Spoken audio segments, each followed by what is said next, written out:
Well, Deathy is the nerd you want on trivia night on your table. That's all I can say. I'm still thinking like 180-degree keyboard. This is 180 degrees, no? But I looked it up later. It's like a rainbow, and it kind of makes sense why it's hard to type. But it definitely took some like thinking of how does that actually work itself out. I don't know, man. Just get a normal keyboard. Yeah, but you know what? I'm gonna give a self shout out here really quick. Again, if you guys like this content, this isn't made by DFN. It's made by me over at Locked In YouTube channel, which I've been posting in chat for you guys to check out. If you can, please give it a sub because every sub helps. I'm trying to monetize it, but I'm still off by, I don't want to name and say how much I'm off by. But I'm also excited, man. We got a great money match coming up. VP up against Abraham. ZP, man, I'm excited to see how this one's going to go because these last second changes can shake up the meta quite a bit. I am, and I always think it's closer than at times, at the very least, Jason, you may think here. I feel like you guys like VP is unstoppable. And look, VP, by the logic right now, you take a look at, they would definitely be the ones to put your channel points on if you were wagering channel points on this game. Yeah, if you haven't already lost the house like 8 times over. That being said, I think every new week does create new opportunities. Things are evolving, and obviously with the patch that just hit, we've already had some pretty significant changes here. I think the interesting thing from the first match is the idea that like maybe we're living in a world where neither team will get Wraith or Shiv at this point forward, because you think back to last week and teams that were getting Wraith were just generally winning the game, with the exception of, say, like one game that went on where you gave up too much in the draft for it. So I think now we've kind of stabilized a little bit in the idea that some of the biggest draft errors that would lose you the game outright are kind of known about, and you have more opportunity to kind of work within that framework, play a few things that are closer to your style.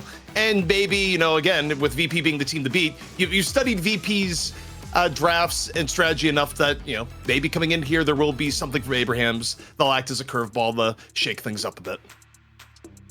Yeah, it's going to be interesting to see what VP does, because VP is a team, as we can see all the names on the screen now, that's highly versatile, very adaptable. They've been at the top of the game for a long time, and that's one of the big reasons as to why. And they can kind of play their bans in any which way they want. They could just take the Calico out there and just ask the question of Abraham's, are you going to look as good if you don't have Hoot on that hero? They can easily do something like that because this team just goes that deep on the hero pools. Yeah, and I still say that, like, for me, Virtus.pro, out of any team in the world, has the planning, I feel like, in their heads to like, no, we have to really broaden our hero pool. I mean, we're at 26 heroes right now. That may or may not be a question in the next game show that's happening next week. But there's going to be a point where you have, 50 plus heroes in the game. Like, it's inevitable. So for them to make sure to lengthen their pool, or deepen their pool, I should say, makes them immune for the most part to heavy sways in the meta. And I think that's why they're the best team in my eyes, and they've shown they're the best team in the world. I mean, you might say NA has some really good teams, but I think Virtus.pro is undoubtedly the best team in the world right now. That I want to see one team be able to, surpass them, but no one is really able to play the plethora of heroes they can in so many different ways and on so many different players. Yeah, I mean, you take a look at kind of where VP has been, and all of it is that at this point, by a factor of almost undefined, they are the most stable roster in Deadlock. And that's also because they're the one roster in Deadlock that has continually won and only had a few periods of, being a little bit behind. Like, there's been moments where they've been behind Paravision at one point. There's been moments where they've been behind one win at one point. But unlike other teams, they kept the same roster all the way through, and they're usually able to adapt and find something that works in the meta. And I think they gain a lot of it from not only the fact that they have very good hero pools that are very complementary at this point, which means that they're able to run the draft in ways that maybe other teams can't, but also coaching-wise, they have one of the most stable coaches in the scene in Lightbringer. So it's kind of worked out for them overall. And man, oh man, you stop and think about it. Remember back at the beginning of the year where Aegis Aurora was the team to beat in EU? And then, there are things there, someone that may have been running illicit means, and also they had ABL. All that's the wayside, and the team doesn't exist anymore. That's what comes out to me when I look at this graphic. Yeah, man. I mean, even DMS in there too. We've been missing a couple of the old Paravision boys, so hopefully you're on the track to reform up in a new team.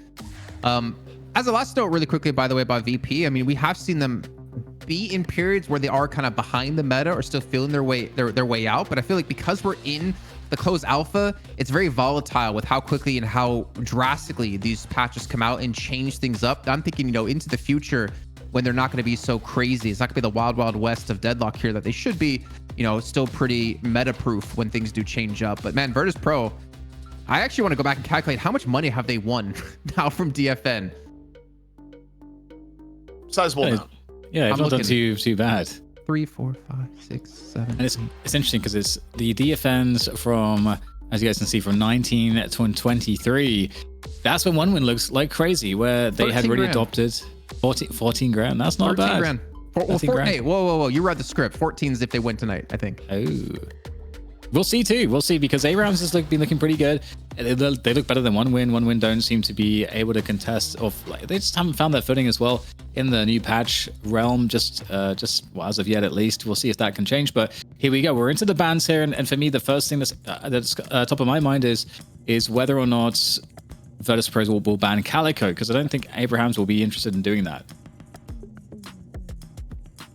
Yeah, I mean, take a look here. I actually think in terms of first bans, it'll probably be Shiv Wraith again. I really don't think either team will necessarily want to give that up, especially if teams are still seeing Shiv as top tier after the change, which was my only question coming into the day. And as first pick, you're going to ban Wraith because you don't want Wraith to come in a 1-2 punch. And as second pick, you're probably going to ban Shiv because you don't want Shiv to be taken first where his overall level of power is. So this may just be the first ban, first pick all day long, regardless of team, is how I'm looking at it right now. I mean, Virtus.pro got wrecked by Together on shit back the 1-win bombshell volume 5. I think we just banned ZP.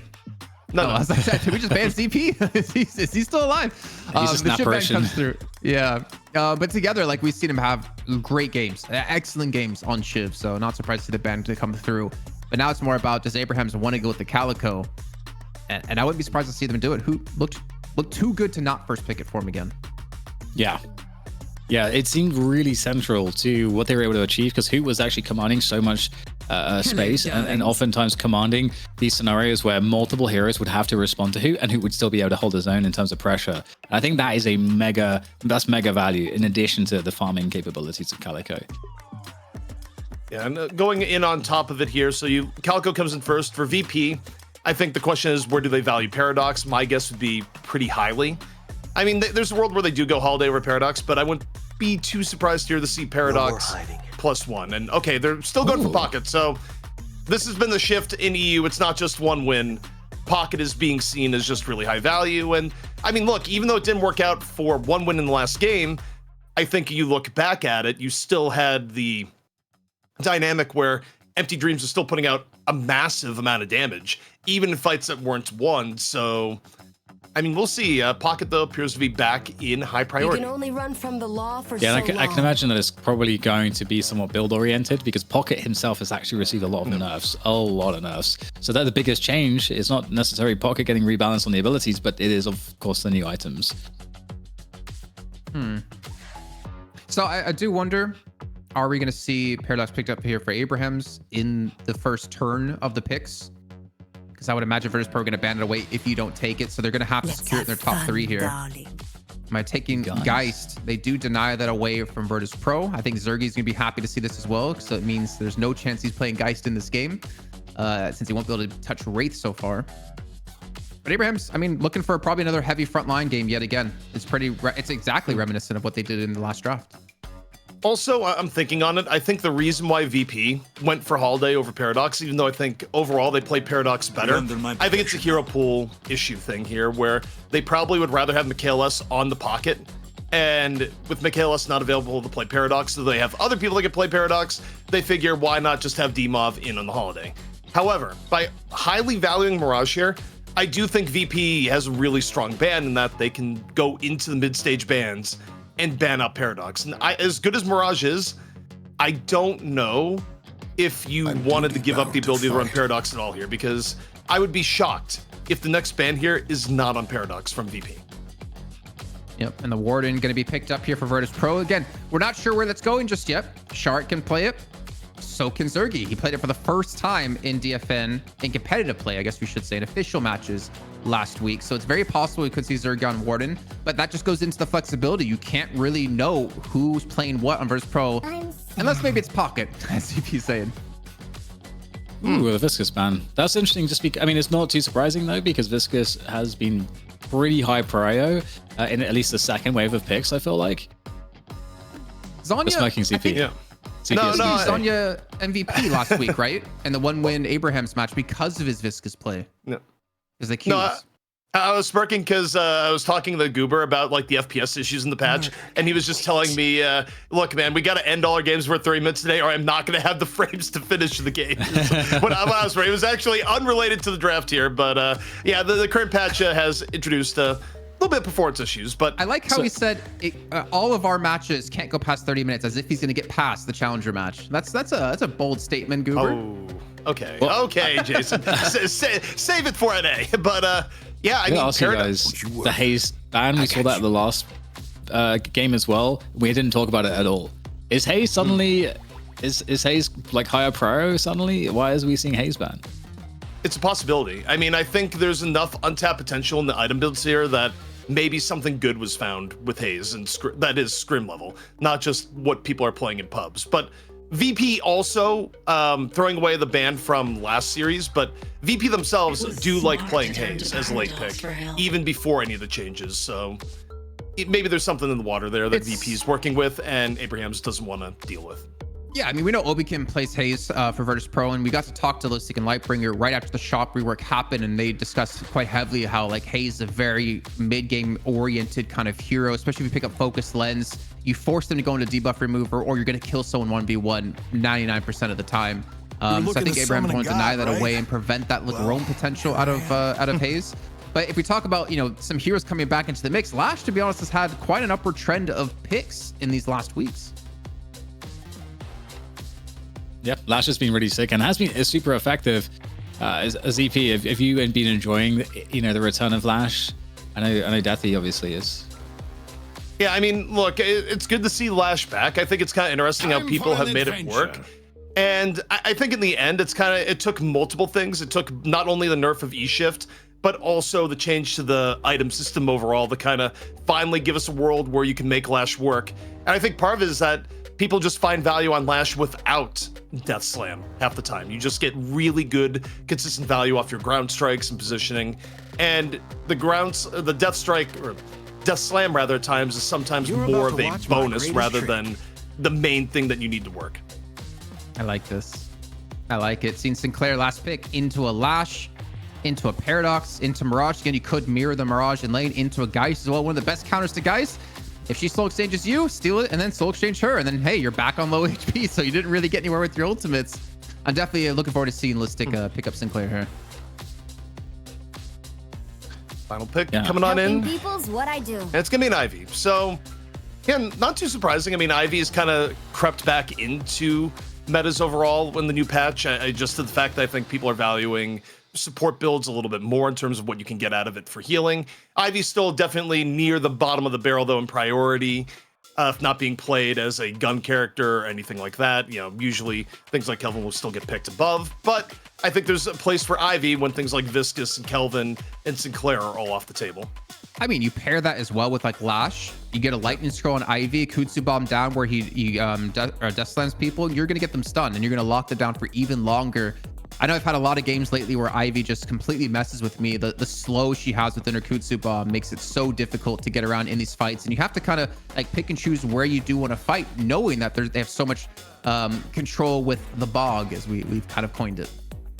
One thing that's interesting about VP's lineup in comparison to Abraham's and me is that VP have a lot of really aggressive potential in the Pocket, the Holiday, the Warden, the Infernus, Kelvin, Sinclair. All these heroes can go in, for very effective jungle roams. But also, one thing that differentiates the lineup to Abraham's is there's way more AoE options for bigger team fights as well, inclusive of the Affliction from Pocket, the Warden's Last Stands, and then of course like Kelvin having the Frozen Shelter as well. Whereas Abraham's don't have as many options, I feel like, in the team fight to synergize near as well in that respect. So that I feel like I'm liking VP's lineup because I feel like it does a few more things a bit better. I think for me, I kind of like the Abrahams lineup more in the first 15 minutes of the game. I think overall, when you combine both lane power and power at 3K, Abrahams in theory, I think, has more ability to be mobile on the map. I mean, just having the Calico Mirage alone gives you way more ability to kind of dictate where you're going to be taking fights. And I mean, the mid-game laning power is still really strong between like Geist and Mirage at the moment. It's not that I'm underrating per se Holiday or Sinclair. I just feel like when you look at which heroes have generally been dominating that aspect of the game, that I feel like Abrahams has more power within that state of the game for me. Good point. I will say this though for VP, I completely agree with what you're saying, ZP, but it's also very hard to out macro probably the best macro team. Well, easily in EU, I would still say the world with Virtus.pro. I think they're one of the first teams we saw make that decision of, you know what, you have earned, take it. We're going to take objectives. But then again, it's about, can Virtus.pro get these catches when you're trying to split push, when they force the fight against you, and then they obviously defend that split push out.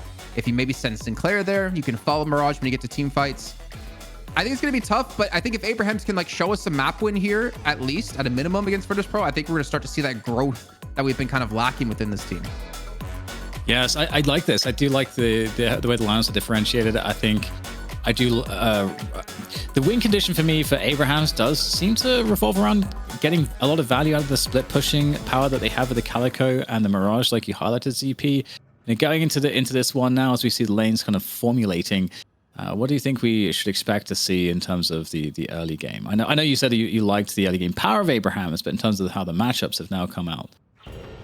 Lane-wise, it could break down any number of ways as far as the actual lanes go, but I think for me, it's going to be more so the roaming that we see, especially coming in from Calico, options you have from Mirage early on. But of course, now we have a pause, but we've paused right at the point of being able to see some of the lanes if you look closely enough. And I mean, no real surprises seeing for VP that you get Holiday, Sinclair up in the middle. But, you know, looking at the Abraham side, Paradox, Mirage in middle still just generally pretty good. I don't really have any sort of big gap one way or another on middle lane.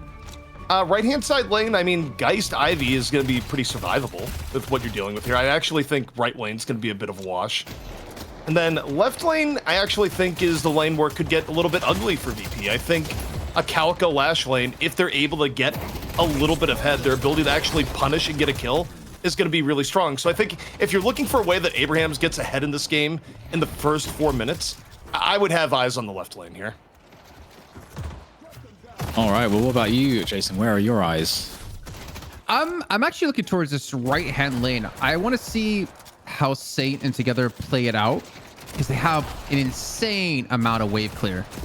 So if you're Abrahams, I feel like you almost want to get this right lane Guardian down ASAP to free up that lane. There's not going to be too much threat. Yeah, you have a lot of sustain out of Virtus.pro, out of Shark and Obikim, but I don't think they can really match your wave push potential. And I think that's maybe where Abrahams can really excel and get that early game lead. Yeah, some early damage exchange between the Hoot on the Calico and Zergy on the Infernus. Infernus has definitely come back, I feel like, in this new patch, which makes sense, given how you can kind of have much more specific builds than before. I think he was played before the last patch because the other carries like Wraith, well, I would say Wraith in particular, and like 7 weren't as prevalent. So I feel like he kind of just like was like, okay, well, we need some sort of carries, so let's play him. But I think with the shop rework, it definitely makes them more viable. A lot of these items gives them a lot of potential for like disruption in a lot of these engagements.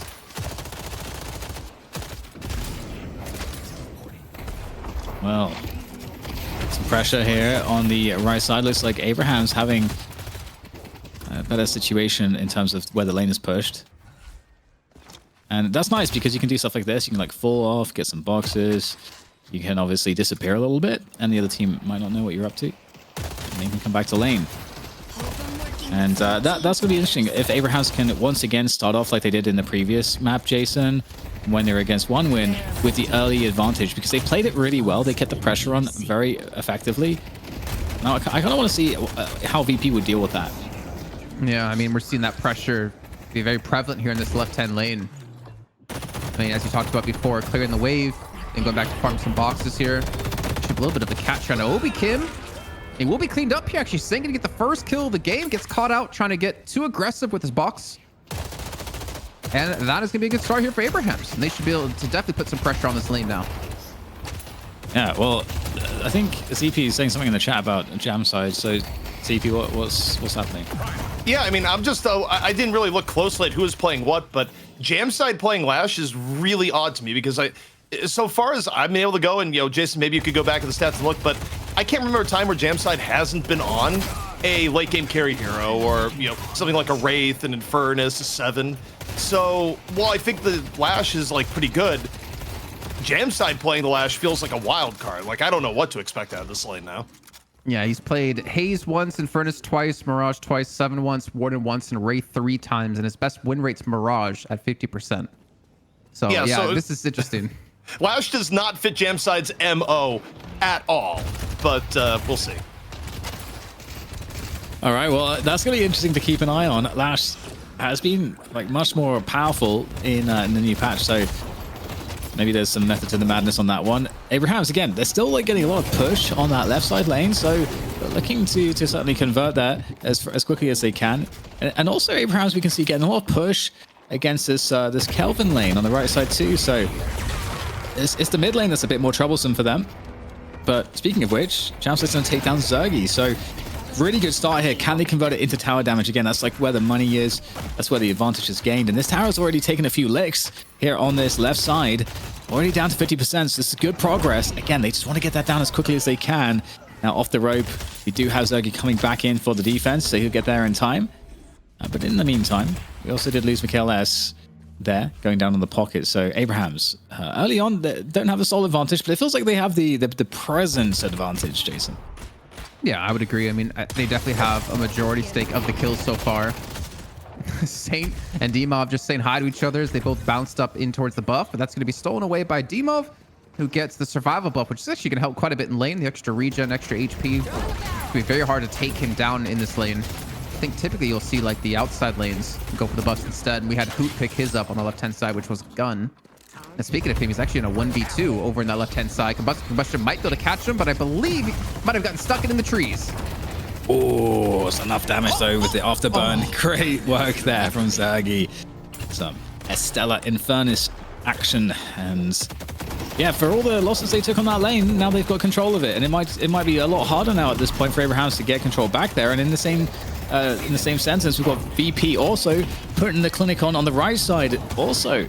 So, you know, things are really switching up, I think, between who's controlling which lane and how the progress is going for those objectives. Still is looking better overall for Abrahams in terms of the tower damage, but we'll see what will happen here in some of these following engagements. Because once again, Abrahams getting a little aggressive on the left side.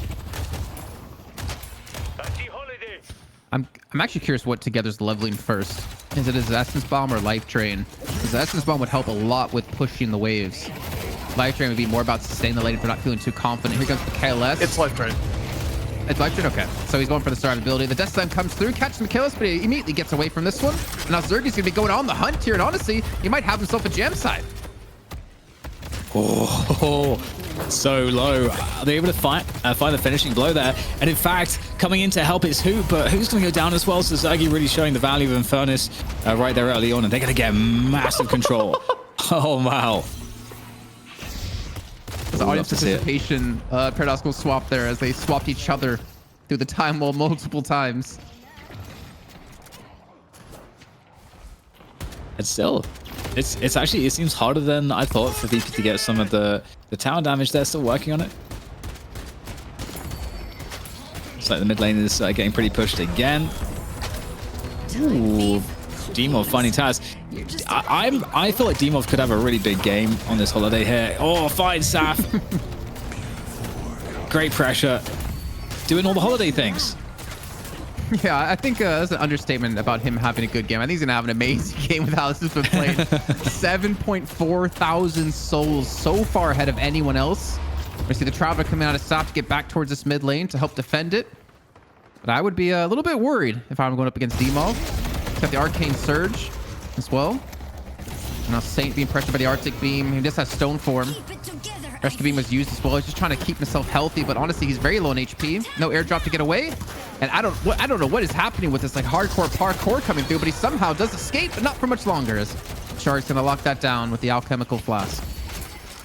That's good effort though, really good effort with the wall bounces. But again, Abraham's trying to get pressure on. Actually 3k souls behind overall, but that's not too much at this point. It feels super contested, everything right now, Jason. I mean, as you mentioned that with the 3,000 souls behind, 2,000 souls behind, I wanted to actually bring in ZP because he was saying he kind of favors Abraham's in these like first 15 minutes. Maybe has a follow-up comment to that now. Yeah, I mean, it's been close overall, and I mean, VP's, I think, handled what has been thrown them pretty well. Jamside's so close getting the pick off, getting chased down, just barely. He just got singed by concussive combustion, doesn't actually get hit by it. But, yeah, I mean, it's kind of interesting. I think, like, Abraham's hasn't really necessarily gotten the full value of what they could have gotten with the comp they have, but they also haven't fallen really too far behind either. But I do think, in terms of the pace of the game, VP is really setting themselves up well for the mid game, and you take a look at the soul allocation where it's at.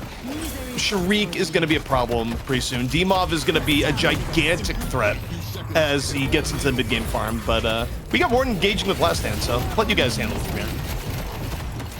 Yeah, able to get some good spirit damage on there, but having to fall off here gets the rescue from Kelvin, thankfully.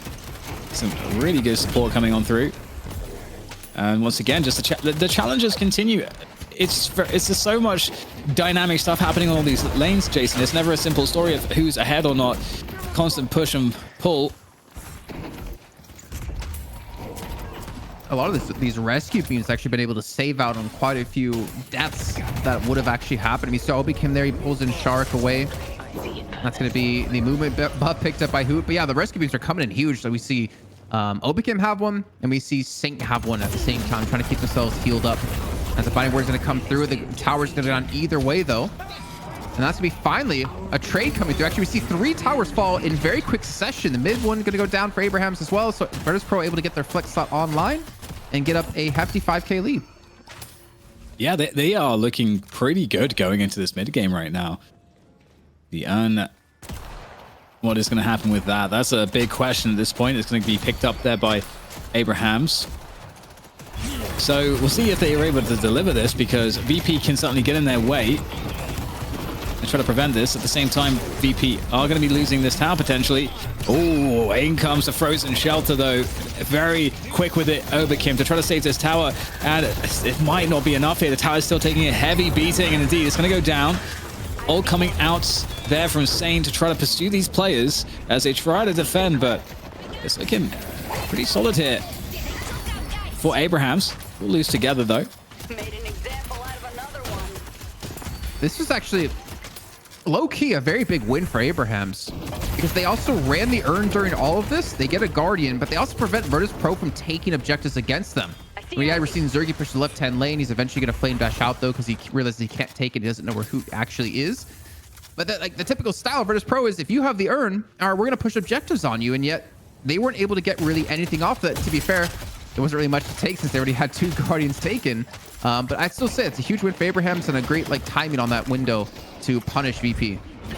And a big fight brewing here in the mid between both teams. Pretty much everybody is turning up for this one. We'll see if VP can come out ahead though. They are grouped up in a tighter formation. So in fact, it's going to be Abrahams that will disperse. They're going to be falling off of this one. And there might be a potential second fight that could happen. Taz is in the jungle. He's going to get caught out, I think, by Oberkim. So looking to engage here, VP onto the isolated Oberkim. Oberkim able to get out, though, just in the nick of time. But that is VP now taking some of the jungle. And perhaps the Sinner Sacrifices.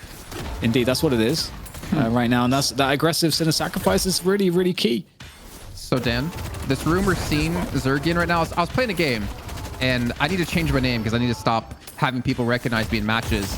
And he begged me to call this room Pudding. And I said, why Pudding? And he said, because it's a nice little sweet treat that you get when there's 2 Sinner Sacrifices in there. Okay.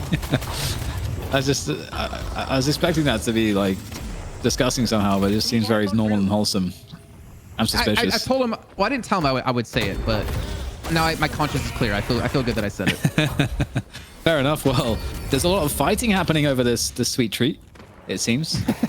And it looks like, you know, Abrahams are able to get more players behind this engagement.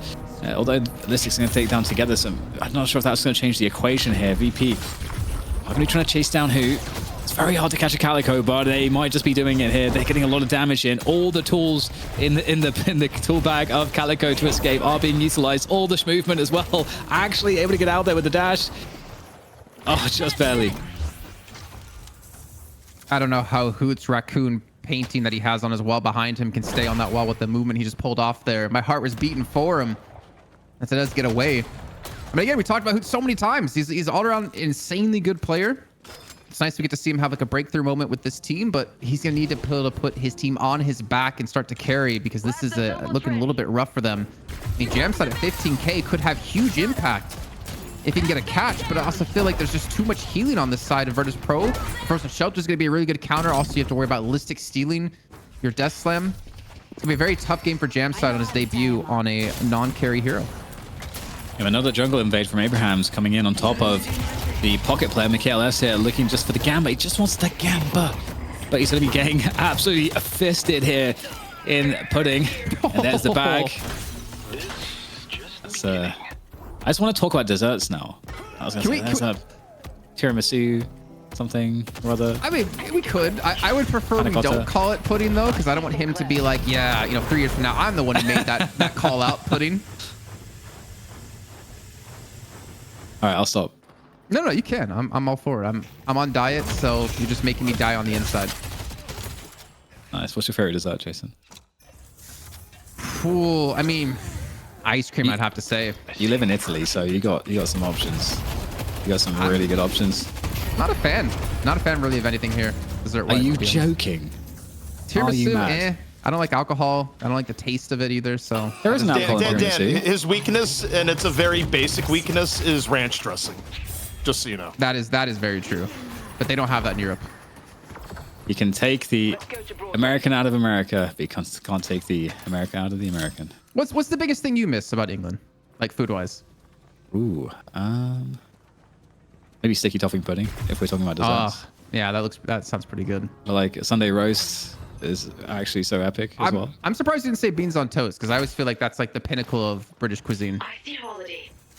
You see, these things don't work on me. These attacks, Jason. So, just I wasn't trying to attack you. It was all of our British viewers I was trying to attack. I feel like there's an attempt to trigger me somehow. I feel like it's happening there. I don't know. It's just a feeling I have. Well, a feeling right now that Saf should have is that there's a holiday around the corner as the Lasso connects, trying to create some distance away from the safety of his own walker. But Hoot, in the meantime, gets another earned turn-in. So that's 2 turn-ins to boot here for Abrahams. No, they are still going to be 4k behind, and they're losing men around the map. Maybe potentially a third, as I believe that's Jamside looking for a quick escape. But actually, luckily for them, no objectives being taken. But it might be mid-boss here, actually. Yeah, it's a good moment to do it. It's going to force a response from Abrahams, though. Only 4 players up at the moment. The other 2 are not going to get there in time, but they don't want to give this up for free. So it's one of those tricky scenarios. Do you go in and potentially get wiped? Do you try to steal? They are actually forcing VP, or not necessarily forcing them, but they're creating an argument to see if they can fall back out to try to take these fights. But the problem is that if VP, they're going to lose their timing for mid-boss potentially, unless they claim some kills here. They have to try to get kills out of this, and VP will certainly do so. They're going to take down 1 player. Jamside gets out of there, but the players that were down previously from Abrahams are back in the fight now, all making their way across. At the same time, we've got a split push from Abrahams on the Mirage on the left side lane. Can TP, or actually TP's not up as this fight continues. The Kelvin shelter will be utilized, but VP sticking together here. The support is really working, and it is a struggle for Abrahams to win these fights. Yeah, they're starting to fall a little bit further and further behind in this game. I mean, 6k doesn't really do justice to how aggressive like VP are being allowed to play in these fights. And Saf, I think you have to travel her out. I don't think he's gonna have the option to anymore. Oh, okay. Well, he's just gonna be chased. It's a conga line with the draft, and he will fall. And Virtus.pro, I mean, I guess you're not gonna be able to go for mid boss, but you still get punishing onto the Abraham side, like left, right, and center. Just looking for kills, and they're just being so aggressive in the jungle of Abrahams. It kind of feels like it's worth it, though, for Abrahams, I feel, not to allow VP to just easily get onto the mid boss, get the rejuve, because the rejuve and how it would push the lanes, I think would really start to threaten the walkers. And so I don't know, ZP, how do you feel about this? These series of engagements we just saw, Abraham's trading some kills and not allowing VP to get the rejuve. I mean, I think the contest of the rejuve was quite good. They stopped them from getting it, even though they do lose people in turn. I mean, obviously it would have been better if they don't lose people on the back end side, but clearly they're threatening enough that it doesn't result in an early rejuve, which I think could have swung the game the other way. I think the part that worries me a little bit right now for Abrahams is their income allocation, where vastly putting most of your income into the Lash. I mean, it's interesting. It keeps the Lash a really big threat in the neutral without Death Slam. But on the same note, it's a little bit unconventional because normally you'd rather have that farm more on your Calico, like we saw from Hoot in the last game, where Hoot was really well farmed. So it's going to be interesting because I feel like VP, all they have to do is, you know, prioritize something like knockdown, and they can really make Jamside's life pretty difficult. So we'll see how it goes. I vastly prefer the economy split to VP over Abraham's. Although one thing I'll note here that's, you know, not entirely related to that, but just, you know, if you're looking at meta items right now in Deadlock, you're going, well, what item do I need to do in my games? Right now, the answer would probably be Enchanters in this meta, because 8 out of 12 heroes in the game have Enchanters, prioritized it super early into the game. So something to keep an eye on, because it was pretty similar in the last game too. All right, well, we've had somewhat of a reset here, Jason, where VP are just getting the farm on the map, and it's not really been all that much of an attempt for other teams to play for ganks just yet. It's just we're just clearing up the map, but pretty much all the jungle camps have been eliminated on the map right now. There's not very much left, and we do have the next urns spawning, so it looks like things are about to kick off again. You're talking about resets. Before I fully reset my mind on this topic, okay, I do like cannolis. They are pretty delicious in Italy as a dessert. What about gelato? Because you said ice cream, and they're two different things. Yeah, for me, it's like the same thing. It's under the umbrella of like a frozen cold treat. But yeah, gelato's nice. All right, well, it's not nice getting caught out here by Binding Word, the chase down, and even a last stand being thrown on top of this. Sap, you're dead. Jamside, you can probably live off this. Yeah, nice little pick up there for VP to get that kill into Saf. The urn is still in contention, though. It's going to be stolen away by Listic. The Magician has made the urn disappear.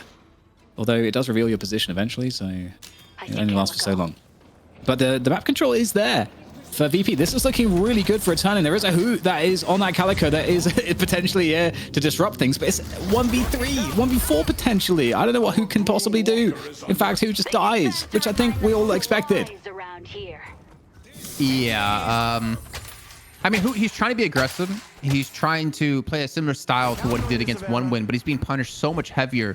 And he's also not as far ahead as himself or as a team to be able to pull this off. Like the Great Escapes, he had one great one in mid lane in this game. But other than that, Virtus.pro have been able to punish him. Demov just been all over him with these barrels.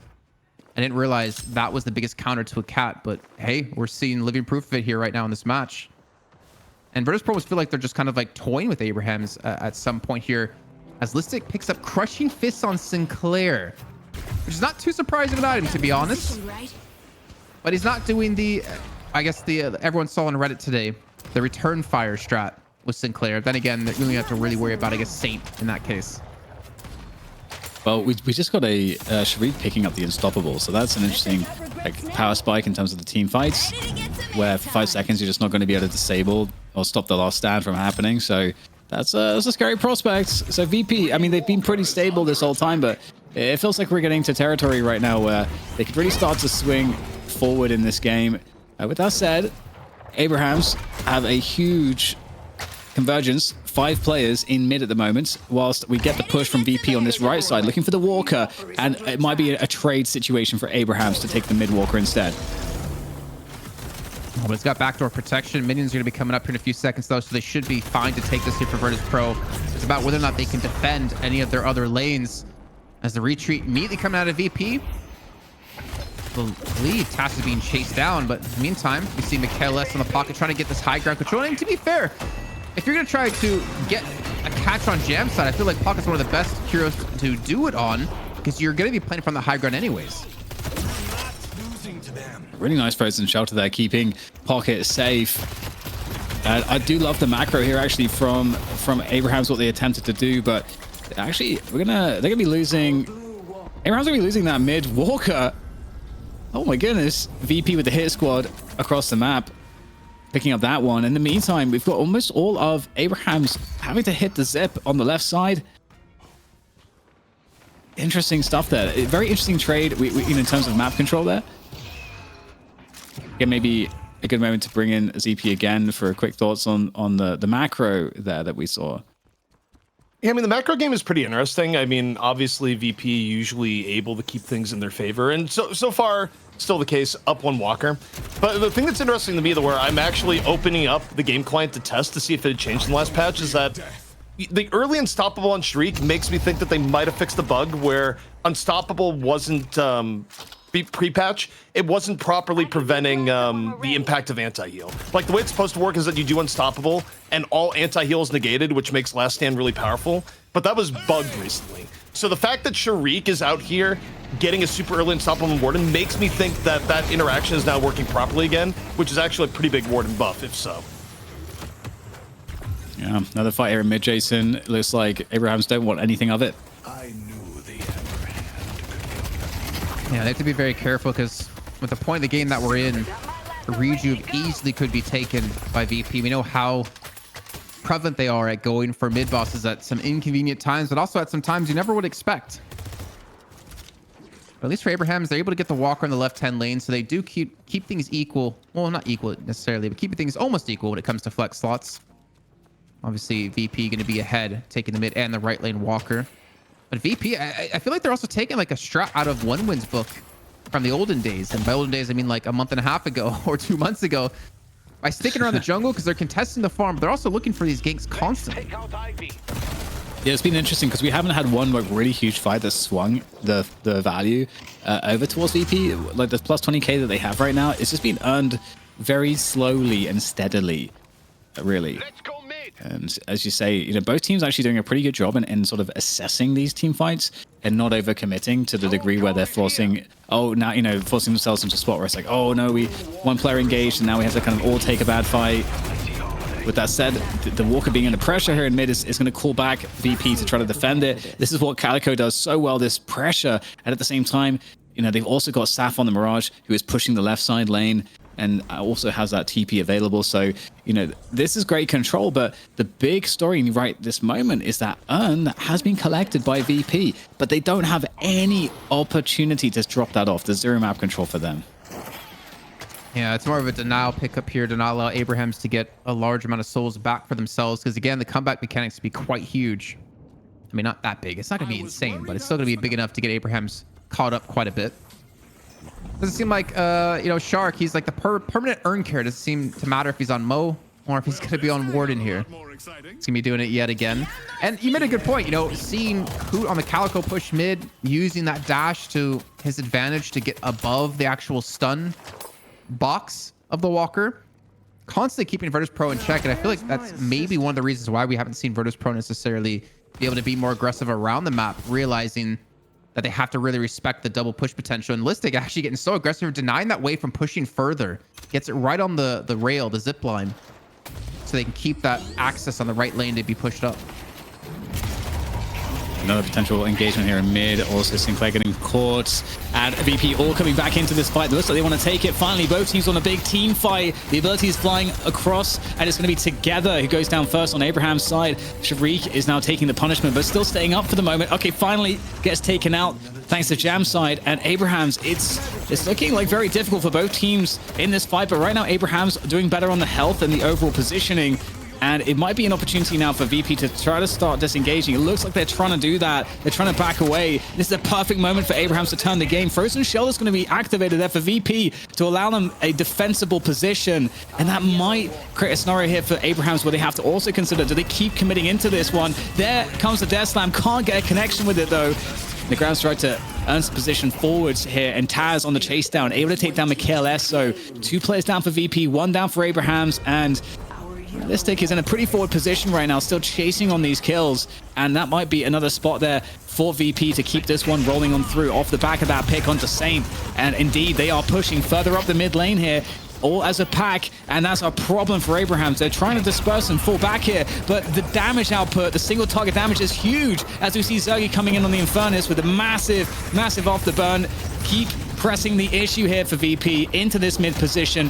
If they get more kills off this, they will have a mid boss waiting behind them. And now we have Hoot coming back into the action. He is causing problems on the peripheral. And so VP having a really interesting time here. For Abrahams, the fight is still raging on. They're not willing to disengage fully just yet. They're now trying to chase the kills down. This could go either way still at this point. Players for both sides getting quite low as we have Hoot now trying to fall back. And Jason, you got to give me a break on this play-by-play. Please help me. I don't know how this fight has lasted so long that Obikin got a second frozen shelter off in that fight. That's how long it lasted. The first one used to just try to sustain Virtus.pro so they can continue to fight. They go on the counter push because they have so much healing. Shark trying to get a last standoff, but Hoot disables it before he has a chance by killing him. The Scourge doing some decent work here to Hoot. The constant swaps happening there. I don't know where the hell Zergy just went. But he's going to die eventually as the fight is still rages on. Another retreat out of Abrahams. As Demo's come back into the mix here, takes down Tass, and maybe we have a second take a breather here. It's only left on Together. Actually, Together and Hoot, who are in the enemy territory. Sankadu coming through with the airdrop. In the meantime, we did have the left-hand wave take down the Walker and take down the base Guardians of Abraham. So Virtus.pro get themselves another flex spot opened up indirectly by keeping that fight happening. And technically, this team fight is kind of still going on because we still have like consistent battling. Now the urn has been picked up and it's in Hoot's hands trying to ferry that one across. And it looks pretty good as a clear path for that urn pickup. And that's big for Abrahams being behind. Now, you'd want to try to get a mid boss off of a team fight, but both teams have sustained such losses that there's no compelling argument for anybody to pick that one up. And Abrahams with the collection of that one, that urn is going to be in a good spot here to start recovering this differential. But with what I said about the mid boss, maybe scratch that because we have the next team fight rolling into the mid boss now. I don't think the first one ever really ended, to be honest here, Dan, as we do see who go back in. As he got the turn in, they get a catch onto, I believe that's actually Hoot as he's hexed up here. He's actually pulled into a room of 4 VP players. He immediately gets bursted down. And finally, we might have a semblance of a little bit control, maybe a breather here. Mid boss being started back up yet again. Abrahams are still positioned around this fight. Jamside is going to have his ultimate online here. And there's no frozen shelter to stop it. So Virtus.pro, this could be a mistake, but Jamside said he's going to go for the urn. They're not going to contest it, and VP will eventually finish off the longest fight we've had in Deadlock history with a rejuve take. That was like a 17 to 19 swap, right? Like kill exchange? I honestly, I'm not sure, but that had to be the longest fight that we've seen, the longest continuous fight. That was a sprawling fight all the way up mid, all the way down mid, all the way into the urn, across the deposit spot, into the mid boss. That was ridiculous. Like how many spots the fight was kind of just taking place over. And with this rejuve for VP, you would expect them to be in a good spot now. It might be a good spot to also bring in ZP after the conclusion of that madness.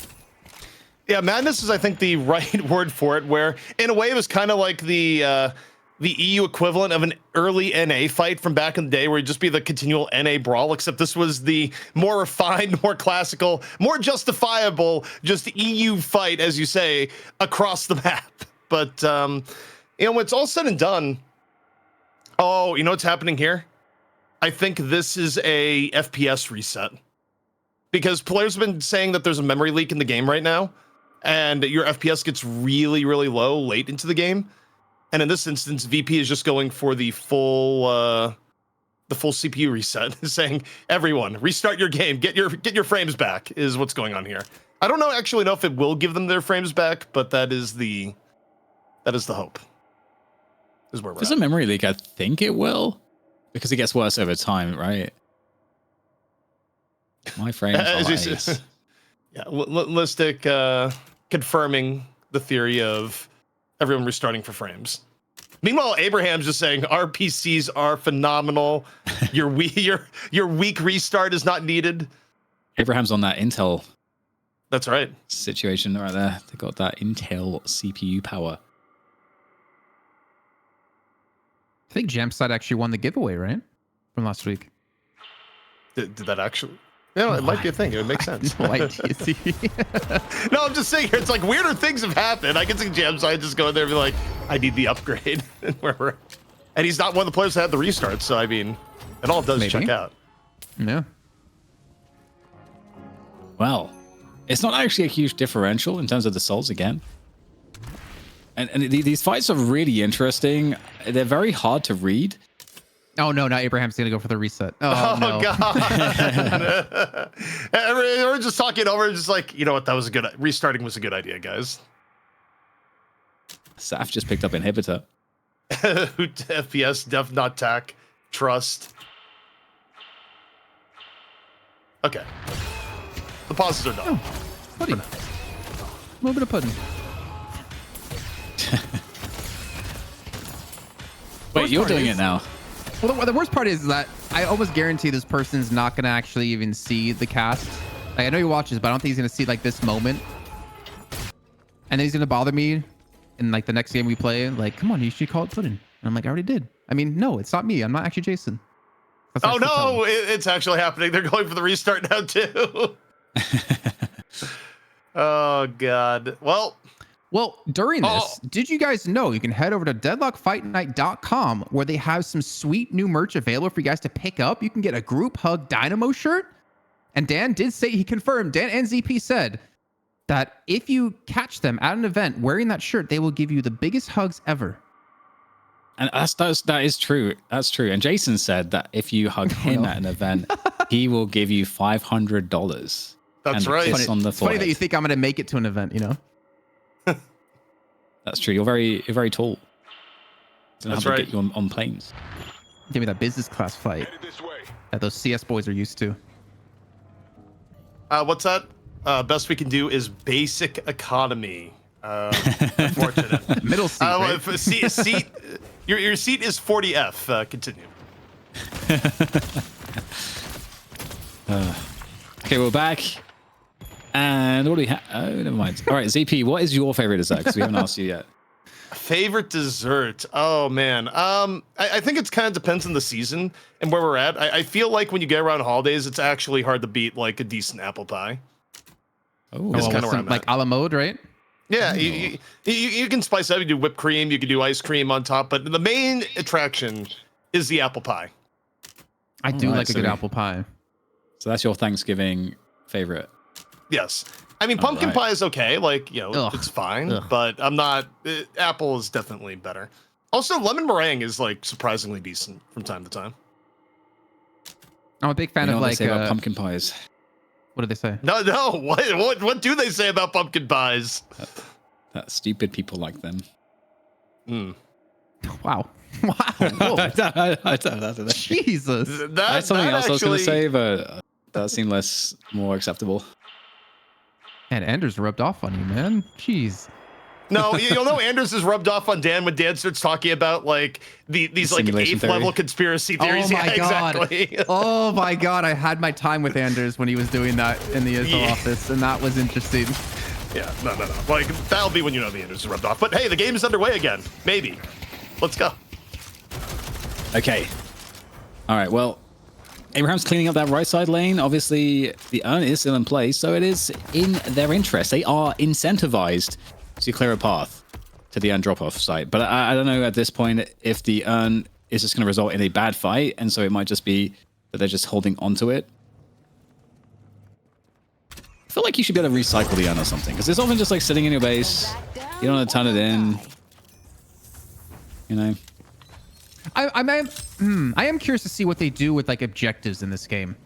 If they continue to develop that idea further of like, do they want to add in other objectives? Do they want to change the way the current objectives are there? Like I know in Dota, you have to pick up the Aegis when you kill Roshan. In like League, you have to be able to last hit it. But they also have like a dragon as the other one. They have what like lane runes, or sorry, river runes for Dota. I didn't play a lot of Dota, to be honest. But I want to see if they add like some extra stuff into this, because like the urn is like the urn and mid boss are pretty much like the only objectives and the only times you really see fights break out, because teams don't really typically siege anymore unless they have a massive lead against their opponents. Yeah, and well, What was that? I don't know.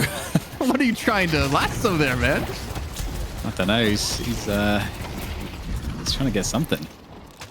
But they get the base guardians. That's pretty nice. Pressure is on. And again, it's not a big soul differential right now for Abrahams, but they just can't really get out on the map easily. Obviously, the rejuve pushing every single lane, it just makes it kind of hard. You kind of have to wait it out a lot of the time. That's really where Abrahams are at the moment, and it's cool now for VP because they can extend the lead a bit. They can clean up this jungle that's left behind on the map. And once again, you know, Abrahams would love to turn the onion, but they just frankly can't. So it's a very depressing situation for them. I mean, you already lost base guardians on the right lane and left lane. You know, if you take a fight here and lose, you're going to be losing. Oh my god, look how far Listed just got back with that, by the way. Like to middle of the map, taking down the last base guardian.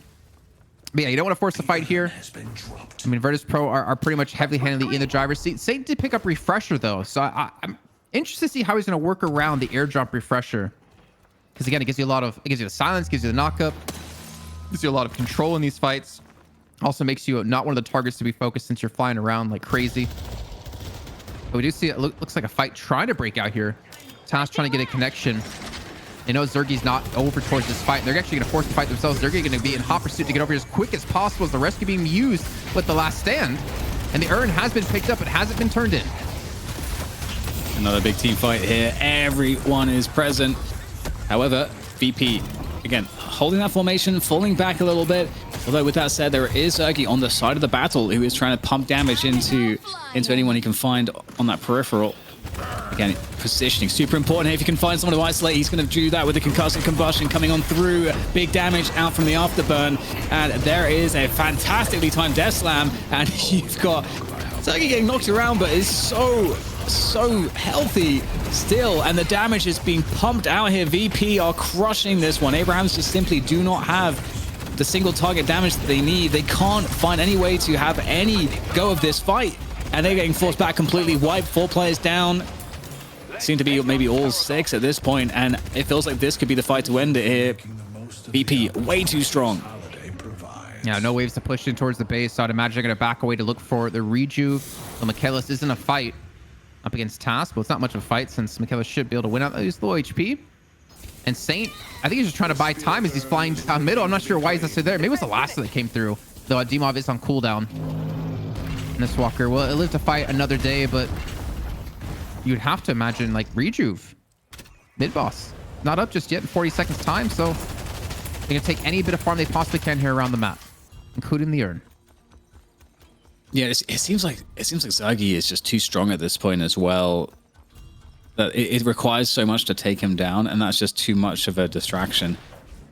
And then he's going to be just doing so much damage output during that time. That's kind of how that last fight looked from the perspective that we had. And so I'm not sure what the answer will be there for Abrahams. They would need to get an insane like swap on Zergi and just like nuke him down instantly. I think to have like what they would need to get ahead in these team fights. Is there any hope in this one, ZP, for Abrahams?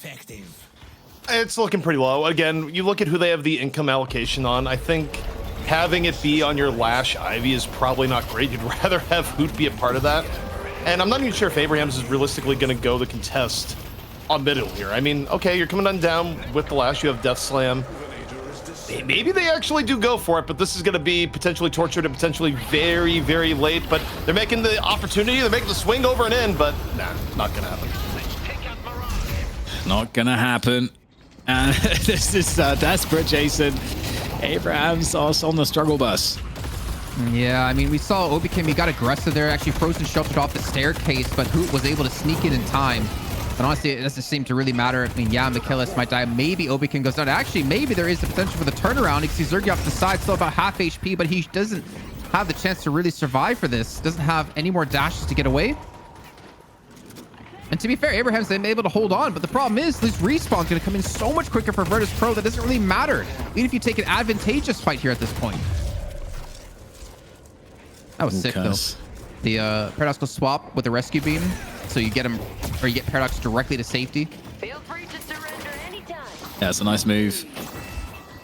VP holding it down, looking for those following kills. Jam side with a Death Slam in the distance. Just that was stolen by Listic. Oh, that was the stolen one? That makes more sense. Okay, well, there we go. There's a Death Slam in the inside of the frozen shelter. You're not having a good time. You're not having a good time. 14 kill streak for D-Mob, Dan. 14 kill streak. Has D-Mob, Yeah. has he died? He had to have died like maybe once. You'd think so. Well, it looks like it could all be coming to a close right here and right now here for map 1. We'll see if they look to stick in to the base to finish it off as the transformation concludes for the weekend patron. I mean, I feel like they can just stay out here. They are 50k souls ahead. Oh, there's a lasso. It's found a Geist. I think they're going to commit to it. Also, confirmation from our observers. D-Mob has yet to die in this game. We talked about it being a pivotal point in this match. You talked about it in the earlier parts of the game as well, Dan, that he's going to have an amazing game, and he has as well. 52,000 souls for D-Mob in particular, but Virtus.pro are going to able to close out the first map in this series at 285,000 souls, a massive lead for VP that honestly, it almost never felt like they didn't have control. Yeah, they look so sick, and they were very, very stable, I think, in this game. There's a lot of back and forth, to and fro, where Abrahams looked like they had a lot of opportunities, but just never could quite get the tipping point I think they were looking for in any category, as they were able to do so in the previous match. ZP and Abrahams played well, but VP, they are ever stable, ever strong. Yeah, and I think for me, when I look at how Abrahams did this, I think I kind of look at issues of income allocation. It feels like the big problem to me, because it was even for a very long time. They were able to find ways of turning fights here and there. So I think like comp-wise, it was winnable, but the problem is you look at who got the farm. The biggest thing to me where you compare Abraham's performance in this game relative to the previous game is that previous game, they were able to channel a whole lot of farm onto Hoot. You were able to have the Calico be a force most of the game, you know, be in people's faces, take a ton of damage and still get out alive. When your Calico gets under farmed, I think it changes things, and it doesn't feel great in my mind if your most farmed character is a Lash and some of your more traditional characters that you want to have souls are more on the broke side. So that kind of felt like the biggest issue for me in Abraham's big picture. I think I might be over exaggerating a little bit, but I think Michaelis also did a great job of preventing Jamside from getting these angles he wanted to use on the Lash. I mean, think about like how many successful death slims we had in that game. Can maybe think of one, and obviously that's just kind of a reaction that happens to when you're being forced to play defensive, when Virtus.pro are the ones in the driver's seat. When you're playing Lash, you kind of want to play aggressive, you want to be the one forcing the fights, but I don't think Jamside was even really able to do so. No, it didn't really feel like that impact was there in these team fights. And oftentimes when maybe a Death Slam could have been in play, it always felt like Obikim was around as well with the Frozen Shelter to kind of, you know, just create a world where you either don't get value off the Death Slam directly, or the Death Slam just doesn't have impact. Really, really unfortunate there that the Lash didn't have more, the kind of value that Abrahams were looking for. Yeah, and again, I think the Lash overall did better than expected in some ways, but yeah, I just think in terms of who you want on the farm, it would have been better if you had Hoot and Saf a little bit more farmed up this game. So, you know, maybe less farming for Jamside, more just team fighting and going from there, because I think that's why I was a little bit surprised we had Jamside on the Lash, where, you know, per the chat, Jamside plays a lot of Lash in pubs, but I think what you want to have your Lash player in a pub gameplay and what you want to have your Lash player in comp gameplay, they're two different things. And ideally, it should be the Lash making space for the heroes that need farm, like a Mirage, to be getting farmed, and not vice versa, in my estimation. Yeah, and we can see here the 14 kills and 0 deaths for Demov. Kind of crazy when you think about the fact that Holiday is one of the most active heroes in the game in terms of initiating and like looking to get close and get the kills. So really impressive stuff. And I think we saw a few close escapes as well. And here's the new stats screen that production have been working on, and it's beautiful. You know, you remember, Dan, you asked me, I think towards the start of the game, about like, I think it was maybe in the draft, like picking Holiday versus Paradox. And I said, you know, Paradox is generally going to be like the safer when it comes to getting your pick potential, but Holiday provides just so much more in terms of damage, in terms of like interrupting people. The knockup out of the barrel, like there's very, very few abilities in the game that can do a knockup, and there's no way you can mitigate a knockup or reduce like the time you're in the air, which is such a good way to deal with Hoot and how survivable a Calico can be, especially when you get into Ava form. So I think D-Mob is just once again showing how damn good he is, and also have percents instead of actual flat numbers when it comes to the breakdown of Souls by Source, which is a lovely little change. Production even cooking between the first match and the second.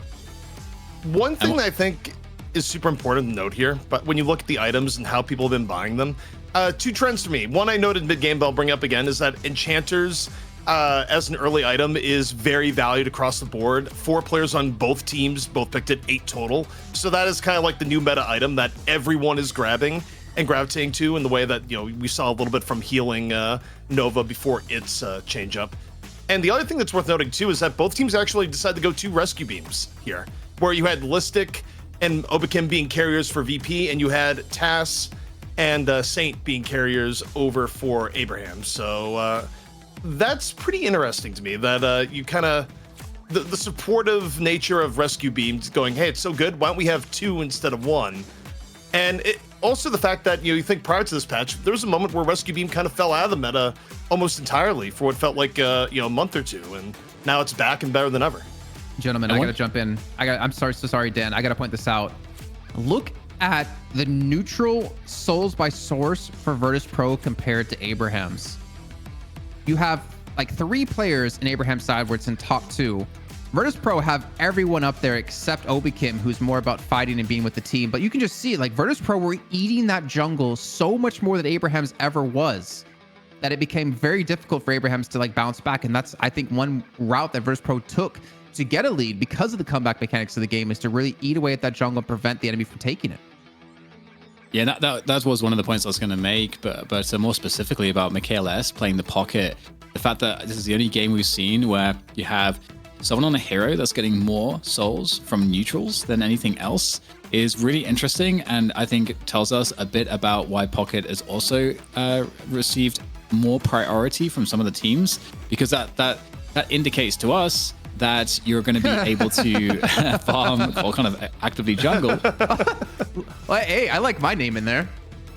Nice. Oh, nice. This is the most fraudulent screen I've ever seen, but I like it. Like, this does not exist at all. You will not find this on the website.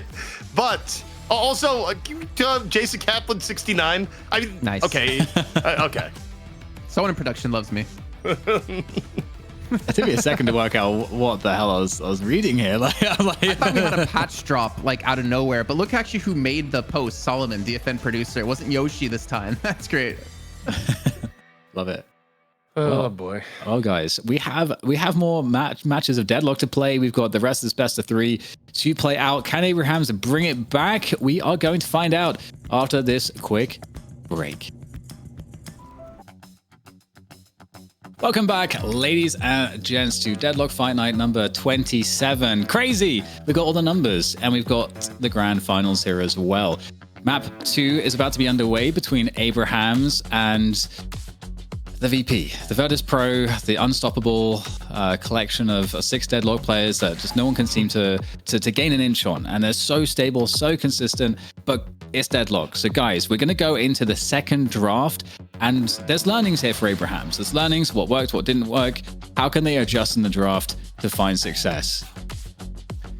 Yeah, I mean, taking a look at how the drafts have gone here so far, the main thing is I didn't even dislike the last draft that they had. I mean, maybe there's a world where you take a look at it and they need to have a higher priority on something along the lines of, getting the holiday away from D-Mov, or, in this instance for me, I don't know what to think of Pocket, aside from the fact that Pocket is clearly really good right now at devouring the jungle, and people have given Pocket new life.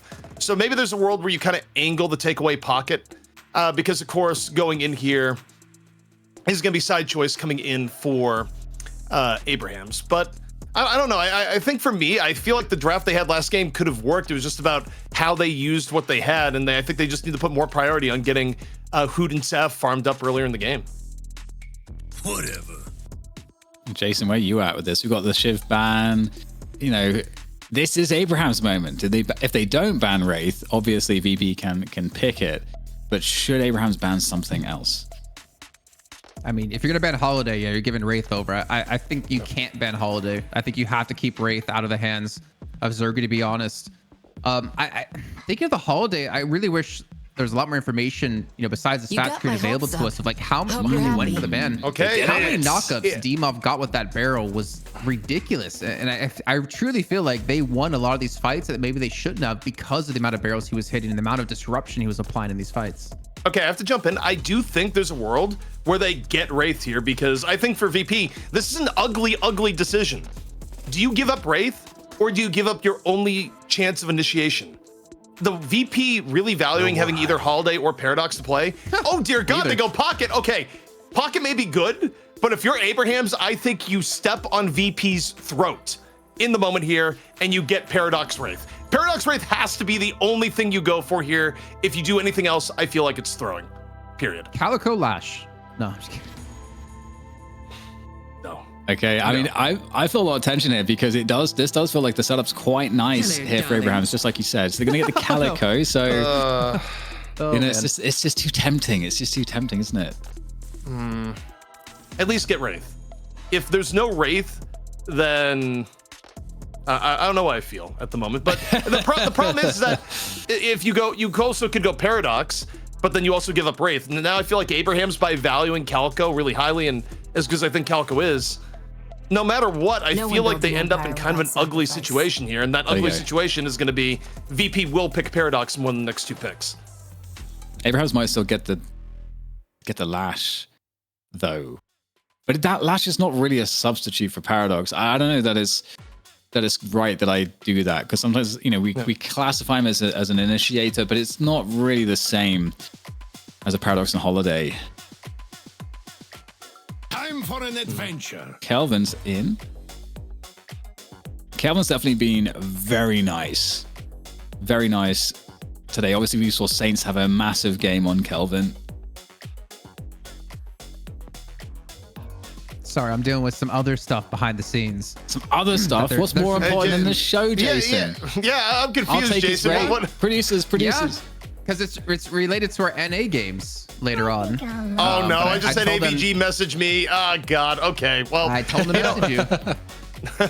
well, this is going to be interesting, but also, what? You've chosen Viscous? Okay, this draft is weird. Surely Abrahams picks the Paradox here. Surely. So to be fair, right, Wraith, I mean, if we're going to go back to Wraith really quickly, did have some nerfs in the last patch where her ultimate doesn't keep you silenced or disarmed as long anymore. It's like a quarter of a second change. So that is a pretty big change for Wraith, to be honest. But to also not see Paradox being picked in a top 3 situation for Abrahams when you already had Holiday banned out, but also not picked here for Virtus.pro, that's a big They ban it. interesting. I would love to see it banned. I mean, giving VP Paradox this late into the draft, I mean, I feel like I'm being a dead horse right now, but does not feel ideal. Also, because we're about transparency here on DFN Ooh. and where things are at. I will say what AVG told me about what's going on here. So for Melee Creeps, John may not be able to play today later in NA because he got rear-ended driving home from work. So as a result, they're probably going to run with the sub, which is totally fine that they can run with the sub. But John may not be available today. That was the drama. The solution there is to not have a job. Yes, actually.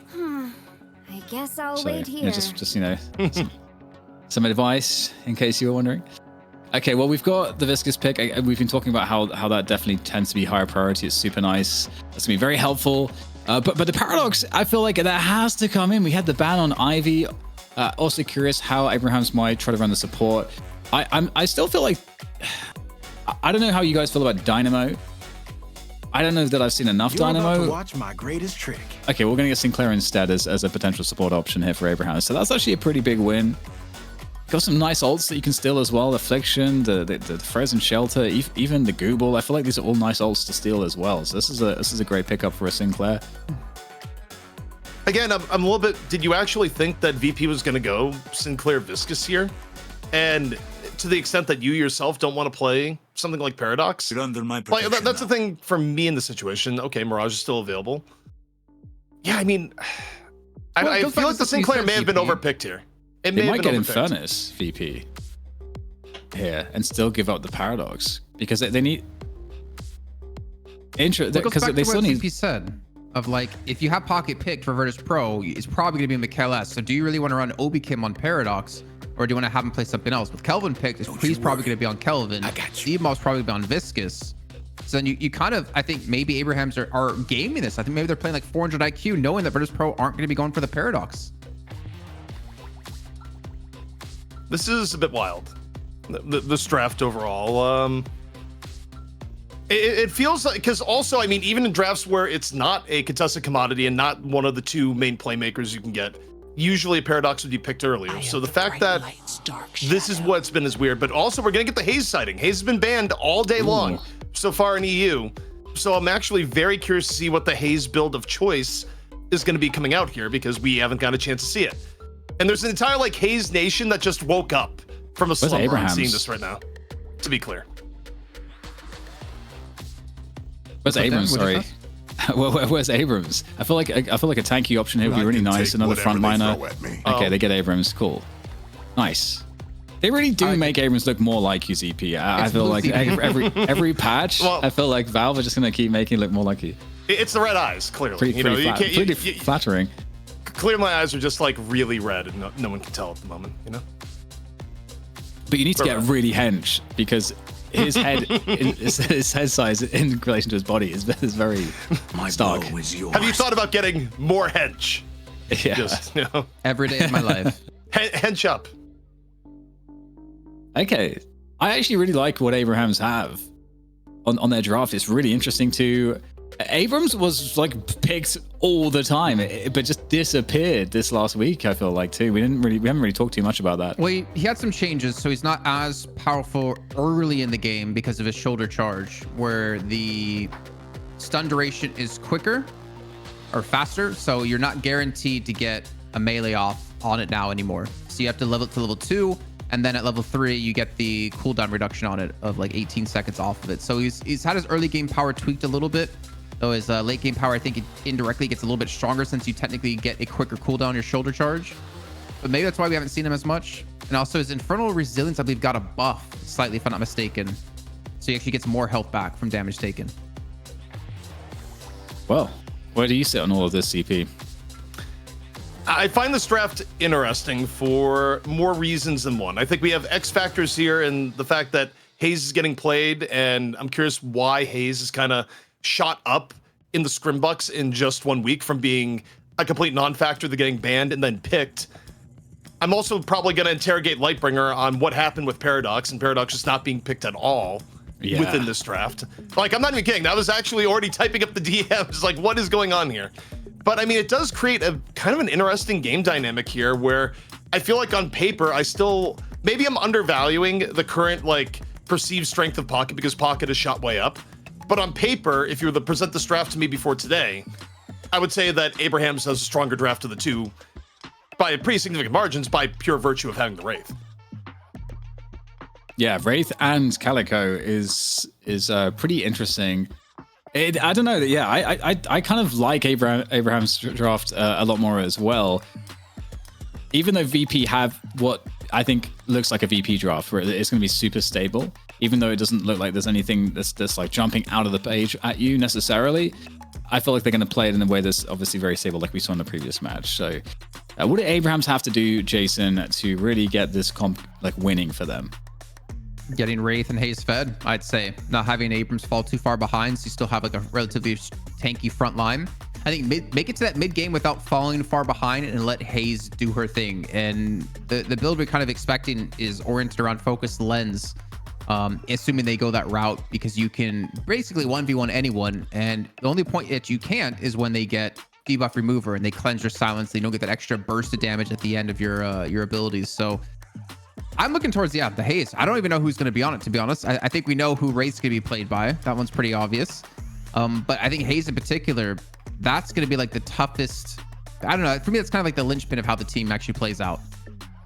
Actually, right now, I'm trying to alert production that there is just a patch and everyone needs to update. Because if we go into this, even if it starts, if anyone DCs, they're not going to be able to reconnect. Oh, everyone's patched. Okay, we're good. I was saying here is like it literally just patched. So, you know. Do you think Valve patches during our tournaments on purpose?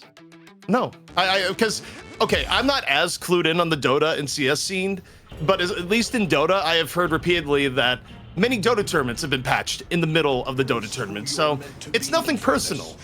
If Valve is going to patch, they're going to patch. Get out of the way. I respect it, to be honest. I mean, I think they watch them actually have patched in their own post-match screen, and then production can't use theirs anymore because Valve implemented theirs. Like, wait, we can't let the DFN guys outshine us. Wait, Tass on Haze. Yes. Yeah, let's run through these matchups, guys, on these lanes. Tell me what you are all feeling. Tell me your emotions. My emotion is left lane may just crunch really, really hard. I mean, you got Wraith, Abrams there, and I get it. Abrams is like a little bit weaker after the patch, but that lane looks absolutely horrifying. And also, if it goes incredibly badly, could slow down McKLS's plan of devouring the entire jungle. So, again, we have the scenario where left lane may be, you know, the most dangerous, I think, for VP and having a good game, but they're able to run GT middle. GT is going to be able to help out across the board so they don't get run over. But we got the Haze X factor, and I'm just kind of curious to see what Haze is going to do. I'm kind of turned on to see Tass playing something other than like Paradox and the Holiday, man. I think this is the first time ever we're seeing him on Haze, and I really want to see what he can do because I feel like such a smart player, and he's such a big playmaking player, for the lack of a better word. But how can you be a playmaker on Haze? And I think maybe he's going to show us. Maybe he's going to enlighten us to what Haze can do at the moment in our current patch. All right, so a lot of love around the Haze dynamic, a lot of curiosity is what I'm hearing so far. And I'm also hearing that Jason's turned on, so not sure what to make of that yet. But we've strapped Jason in his chair. He's in a straight jacket currently. So it's fine. I forgot to say I know, man. Just go with it. So thanks for helping. So a kill came through. I actually didn't even see what the kill was. I was like really confused why I was strapped in a straight jacket there. I didn't actually know who got the kill. Well, it's all good. It's all good because right now. Who got it? Tell me. I didn't see. I was also distracted by you, Jason. It's actually all your fault, I think. Well, while you're both distracted, I'm going to like to just come in and do an update here and say, after being in game, the FPS are back. I'm back up to over 300 FPS in observer mode, which means that Goober later today will actually be able to play past 30 minutes. But, you know, back to you guys. Over 300 FPS on everything on the highest quality possible. Just, you know, his casual dropping of his 5090 there. Obikim did die, and who got it? Thank you so much, observers. Appreciate it. Nice. At least they said that they're doing their jobs. All right. Okay, so the pressure right now of coming in from Abrahams on the right side lane with the Calico Sinclair combo is definitely looking pretty good at the moment. And I think the same can be said also for the Wraith Abrams lane on the left side too. So I feel like Abraham's definitely looking like so far the early pressure, like the early kind of lane dynamics are kind of going into their favor. And one of the reasons why I think it's good to highlight that is because we are looking to see who gets more chip damage. Because that battle of the chip damage from the Guardians obviously just gets you closer to getting one of those objectives, which then will unlock more aggressive potential around the map and for you to put the other team on the back foot. So that's why I tend to like to kind of see how that dynamic's playing out. I mean, look how low Virtus.pro are on the health bars too.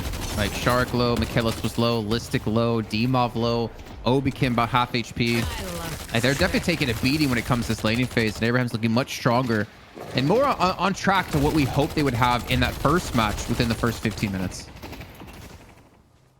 And just also to see the fact that there's Jamside's, having all that freedom, looking really good on that damage output and just keeping the lane under control. It's certainly a scary prospect for VP, but I just love the fact that we know that with VP, if there's any team that can be stable or lose well, quote unquote, that is going to be them. And so seeing them handle a difficulty like this is something that is, for me, really fun, given the skill of which they do it. So though, with that said, Abrahams once again getting that when Abrams is on screen, and I'm trying to say Abrahams, my brain just gets confused. So I apologize for that in advance. Understandable. But look at the chip down from the towers, Jason. Sorry to interrupt you. It's actually looking kind of significant already for Abrahams to their benefit. I mean, I've seen VP in these positions so many times that instant charge into a kill on the KLS. Abrahams are going to strike first to get the first tower of the game. Whether it's in the right lane or in the left lane. And VP, they've been in these positions before. I think more importantly, if you're going to talk about how, Virtus.pro, how they're going to bounce back from this, I'm more concerned about how are Abraham's going to keep this lead and keep this pressure on. Because a lot of teams struggle. Well, a lot of teams are able to beat VP early. But when you transition out of the early into mid game, that's where teams struggle. Well, a few exchange of kills there. As the left lane gets a little bit crazy. Kevin's going to get chased down as well. Probably going to die. Indeed, does go down also. On this right side, things looking, again, pretty good for Abraham's. Like, trying to chase down these kills here. Who we know is an absolute menace in these scenarios. The Mirage being quite tricksy, but it is inevitable death coming for the Mirage. And now might be for the Kelvin as well. Getting out is looking good, though. Able to get under that tower in time, but looking to finish off the weakened Sinclair is it's the GT. But who's causing some problems here? I don't know who's got the moves, but it's like it's not going to be enough for now. And VP, they're actually ahead on souls overall, even though it's minute, despite the fact that they have been losing most of these lanes. Oh, the double jump coming across there. So okay, are we getting a bit too aggressive here, Abrahams? They are giving up some of these kills. Is that a double rescue beam in this lane with Obikim and Listic? Might be. Because that's kind of insane, actually. I kind of really like this actual pickup for Listic because he's always naturally going to be sitting far away from the fights. And then you just rescue beam a teammate away if they need it because you're out of the fight anyways.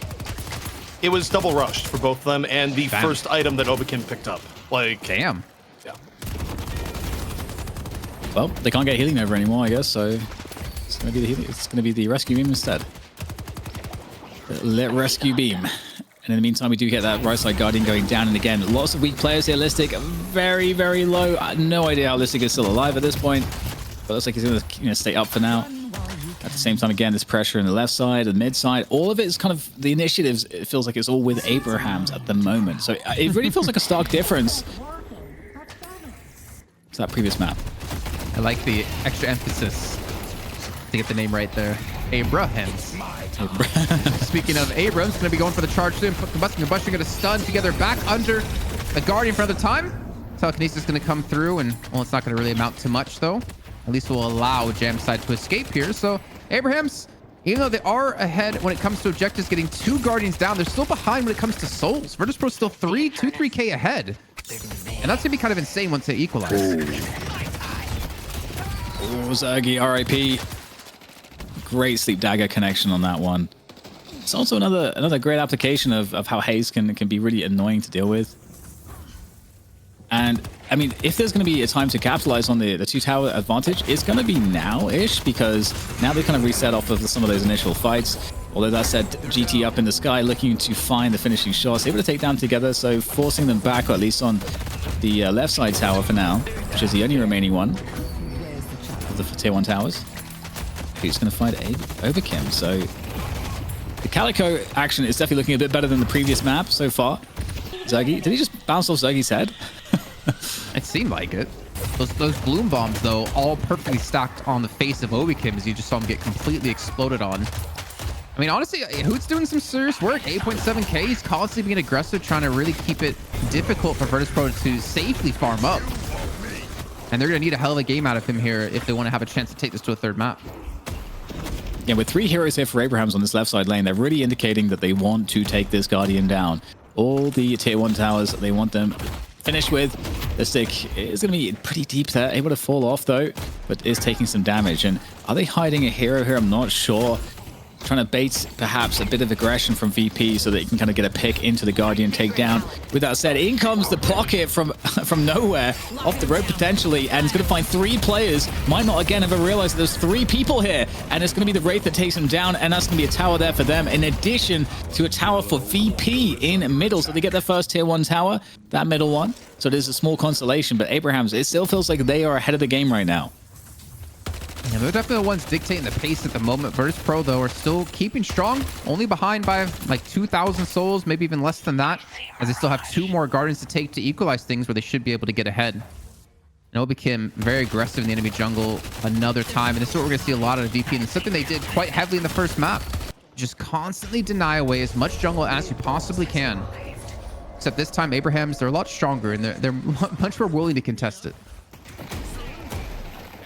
Yeah, positioning is there for Abrahams to get this urn. Unless there's a dive from VP, which there might be. They are in a position to do so. However, do they have enough players? They don't have as many players. They're one player down compared to Abrahams around this urn. Still, though, looking to try to get on top of it. And the urn will actually indeed be picked up by Mikhail S. He's going to sweep that one away on the pocket.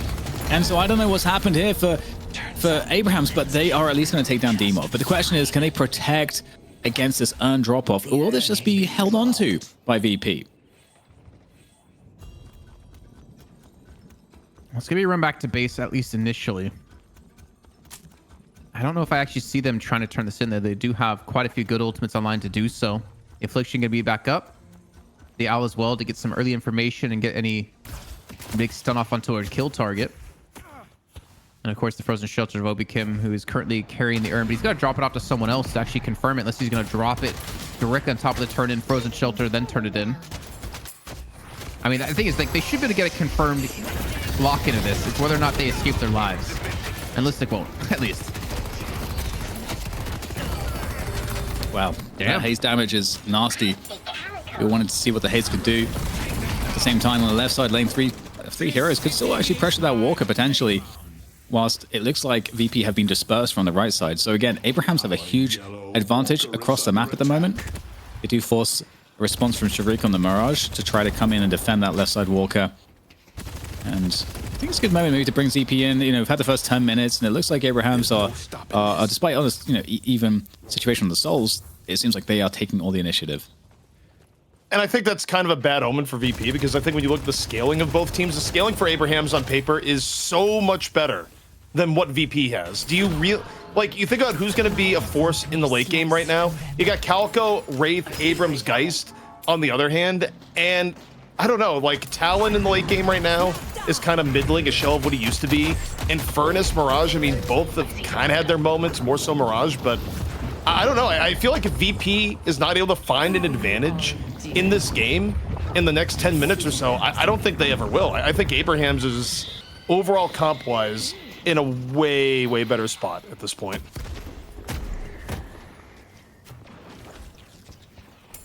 Well, we've got aggression across the map here, deep into VP territory. Left side lane, mid side lane, we've got this engagement here. In comes Seismic Slam to escape, to get back the three players in pursuit here. I don't know if Together's going to be able to live, but his teammates might be able to get some work done in the distraction on the left side without Walker losing HP on the left side indeed. And that's another kill even for Abrahams under that Walker. So they're taking it down. That's a big win despite the Abrams going down. And now mid needs to be defended here for Abrahams if they can do so. And these kills are probably accessible because in come the players who are on the left side now from Abrahams coming in to get the flank of these escaping players who are assaulting the mid position. They may have overextended here, VP, because they are definitely at risk of going down. We'll see if Abrahams can capitalize as they are chasing these kills through into the jungle now. And it looks like Taz is going to be able to pick up one. And indeed more to follow as well. So Abrahams in such a good spot.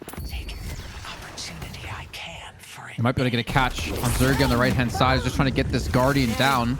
Trying to get their flex shot unlocked here.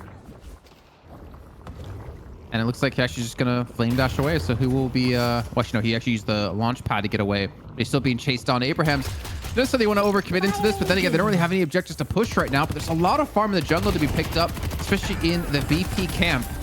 And Zergy will fall. And that Owl is just going to be a little bit too late to save him. But Abrams off to a fantastic start, man. Almost a 10K lead 14 minutes in. But again, like, what are they going to do off the back of this? Like, they need to continue the steam, take away jungle, keep this farm pushed up, look for some more catches, which off the back of Tass and this stealth that he has, it's definitely facilitating a lot of these kills. A lot of information to be gained by him too. Yeah, I think you're totally right. Like the farm is interesting because VP, despite being behind on some of the objectives, were doing great on the farm. So if Abrahams, whilst they have all this map control, can take as much away, but hold on. I mean, there's a tornado, but I don't know that you can escape so many players. Indeed, just obliterated there. And this is a problem because you have so much insane single target damage. If you combine Calico, Wraith, and Haze all together, that's ridiculous damage. It really is. And so these individual pickoffs are terrifying. And it feels like VP can't get out on the map here, Jason. It also feels like Tass and Hoot are just kind of holding hands around the map because they're just so fast to get anywhere they possibly want to that they can create these kill opportunities, especially with the sleep dagger to come through. And well, Obikin being forced to use his frozen shelter just to keep himself alive. Not gonna be up for the fight. And actually, I mean, he should be going down from this. A great shoulder charge comes through using the ice path to get up there. And the Abrahams are still picking up kills constantly around the map. The Earn pick back up. It's gonna be a turn in for VP side of the map though. Yeah, and the chase is still on around this Earn. It seems Zaggy trying to get whatever he can, but there's just too many players again, just isolated. And it's going to get actually pulled in, I think, and it's going to be up on the roof. And 300 HP, getting just punched in the face by the Calico, the ult to finish it off. And the Earn is in the hands of Abrahams. And they honestly can... There is a world where they're going to be able to get the Walker into the Earn drop-off if they're going to win another one of these fights. But they instead decide to go for the mid-boss, which I think is definitely a very, very good choice. And this is something going to force a response here, Jason. You can't give this up for free at this point. It looks like they're going to have to. I think there's one player they might throw into it. Maybe Shark. Actually, no, they're going to throw in multiple players. Obikin comes through. Frozen Shelter going to buy some time. But I mean, he's just buying time for the rest of VP to get there. They still have to go for the steal. The trade going to come in early, though. And the go ball being used just to stun up left, right, and center. Not to mention the Regenerator going to be confirmed out of Hoot. And the Owl is going to stun up and do a little bit of damage, but Abrahams is still going all their way here, able to push forward. And now retreat back into their own jungle to farm up here.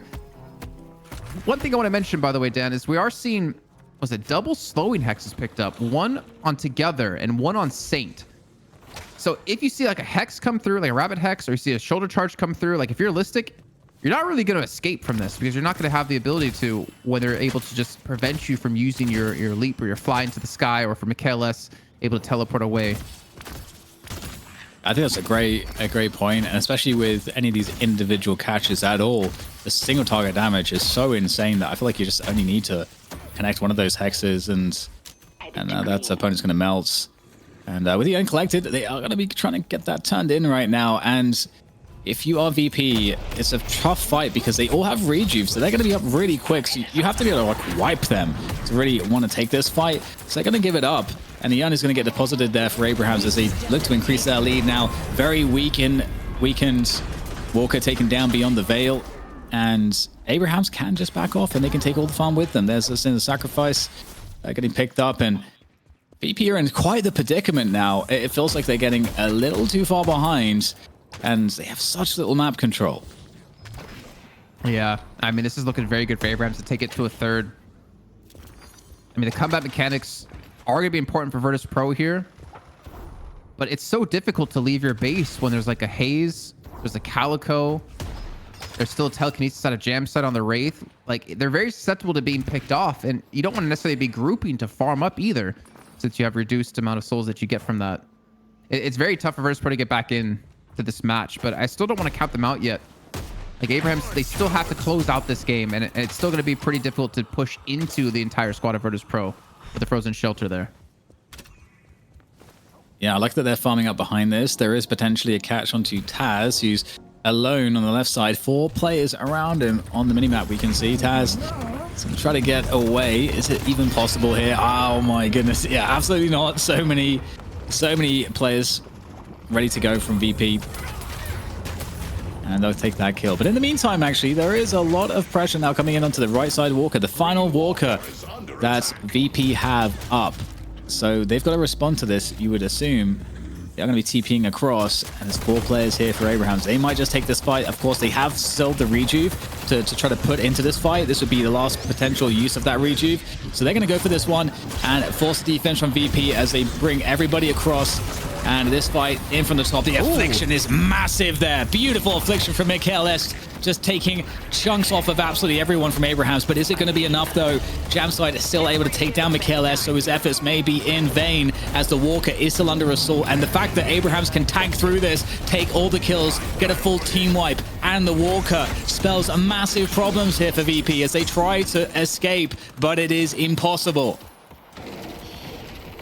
Some decent damage being done out of Virtus.pro's side, but it's just 2 players. It's Demov and Listic looking to defend against the 5-man squad of Abrahams. The Owl going to come through. Going to catch one, though. He saw the Warp Stone and used by together just to try to escape its potential death. And Dimov might have gotten stuck in a doorway here, so he wants to get the catch onto this Abrams. They don't really have the backup there, though. Listic's not here to assist, and Dimov has to make sure to survive here. And the base guards are going to be going down, so another flex slot going to be unlocked now for Abrahams. And this soul lead, it's starting to extend. Oh, Gemside actually might go down from this. Yeah. It's not looking good. And this urn is going to get taken all the way across by Oots. Oh, let's bring ZP in. He's got something to say. Yeah, and I think I look at this comp and I wonder, when was the last time we saw VP play without Paradox or Holiday? And some people are, bring up the point is like, oh, you have a lot of rescue beam being used here. That's not why. No, I think it's just a hero pool thing. I think the fact that they value Pocket so highly means that it's harder for VP to put in Paradox at the same note. And I think that's also why Abrahams didn't pick a Paradox in this case, because normally they would have put Tess on it, but they really like the idea of playing Haze. However, I think when you get this sort of game here where neither team has an S-tier playmaker like Paradox or Holiday, Abrahams as a team has way more tools to get in and initiate fights, whereas VP, I mean, when you run a Kelvin, a lot of times you love starting a fight with Kelvin by opening up with a lasso or a swap and then using the shelter, either isolate the person or just slow down the fight as the other team has to adapt. The initiation for VP is just not here in the comp that they picked, and given the fact that they usually have good initiation options, I think it has really hurt their ability to contest fights and actually get fights on their own terms this entire game. And then you combine that with the fact that scaling wise, you have to deal with Wraith on the other end, let alone the Calico. It just, all around, I think VP kind of drafted themselves into a corner when I look at this game. That is a great series of points there, Jason. I think that logic is fantastic. And I think we're just witnessing the final moments of this one. VP will be able to defend on the left side there with overwhelming numbers, but yeah, ZP paints a picture of Abrahams just having such a significant advantage, and it's hard to disagree. I'm just waiting for the VP comeback. I'm never to give up on him here. I believe they're going to go for a walker, looking for a flex slot. They're going to be taking a lot of damage here. Jason's about to lose all his channel points. That's why he has optimism. The house will be gone. Telekinesis could be going through. Flex slot has been unlocked. Look how far they're able to get away from this one. Again, rescue beam is going to be used out the wazoo to keep them all healthy and alive if they possibly can, though I think Shark has been caught. Even Zerg going to be caught now, but the first shot's going to come through to try to keep him alive. And Hoot, I mean, he's in a better position this game than he was previously. He's able to actually finish off Zergy. And yeah, now Virtus.pro are being forced to run back towards their base here. Yeah, just so difficult. Even though the Abrahams team kind of came in staggered, still able to get like really good damage in. Oberkim getting taken down off of his own ice path. And there's the mid boss coming up, and I mean that's an easy way to finish this one off, finish the business, finish the job. And there's that mid boss. I feel like this mid boss, I feel like he should do more. Just gets kind of wrecked every time, you know. Yeah, it's like, what's his purpose? To just die. Yeah, just like a bunch of HP. That'd be so cool if they made it into like a... Oh, okay, Michaelis gets picked off by Hoot. Yeah, they can't leave their base anymore. There's just no way. There's just too much damage on their side. Listic does. He gets Slept Dagger into a bullet dance. Okay, I'm not a believer anymore for Virtus.pro. Oh, no. I mean, it's crazy that you were to begin with. But yeah, it's pretty tough. It's pretty tough. Yeah, I feel you. But this is it. This is the end here. The base is getting destroyed. Abrahams are looking to finish the job now. And, you know, we go back to that Holiday ban as well. Because that kind of, you know, helped to force the errors that ZP was talking about in regards to the draft. Hello, just let's don't mind the big goo ball through the fountain. This is what I don't get, though. I mean, maybe they kind of... I don't know. I can't even reason that. I was trying to think about. The fact is, like, they did pick Kelvin. Like, first pick Pocket when they had first pick. And then they picked Kelvin after. So they clearly didn't ever intend to go for Paradox whatsoever. They only wanted to play Holiday if she was available. But that is so weird to me, knowing that, like, Obi can play Paradox. He's played Paradox before. But maybe it's not fitting the comp that they want to be running in this match. Yeah. I mean, we're going to see in the next draft, of course, because maybe they felt like they could also experiment a little, having the one win in the bag from the first map. But Abrahams, they are a little bit dispersed, but they are going to be moving towards the fight now. Here on the roof with these creeps. Uh-oh, this is taking some pummeling from the haze. And here we go. Abraham's bringing in the full force, looking to finish the job again. And it looks like the seismic slam is just going to be positional seismic slam as they continue to press forwards. Gonna say if Virtus.pro can retreat away without losing too many people, they're gonna get an earned turn in, but this cube is just gonna be pushed into a corner, and yeah, that's gonna be it. You might get the earn, but you're not gonna get the win here. Abraham's gonna get a map 3 in the series. Very well done to them. And the rough part is, like, I don't know how I rate the haze necessarily. Like, it's done work, but they've also basically won flat out for a majority of the game. So I don't know if I can really rate the haze necessarily, but hey, when it came to getting some pick opportunities with the sleep dagger, it definitely worked out. Yeah, it's a bit of a confounding variable to an extent because they had the Wraith too, and the Wraith was doing really well right from the beginning. You know, they've had a fantastic early game. So 1-1 is the score after that, and bringing ZP back into it.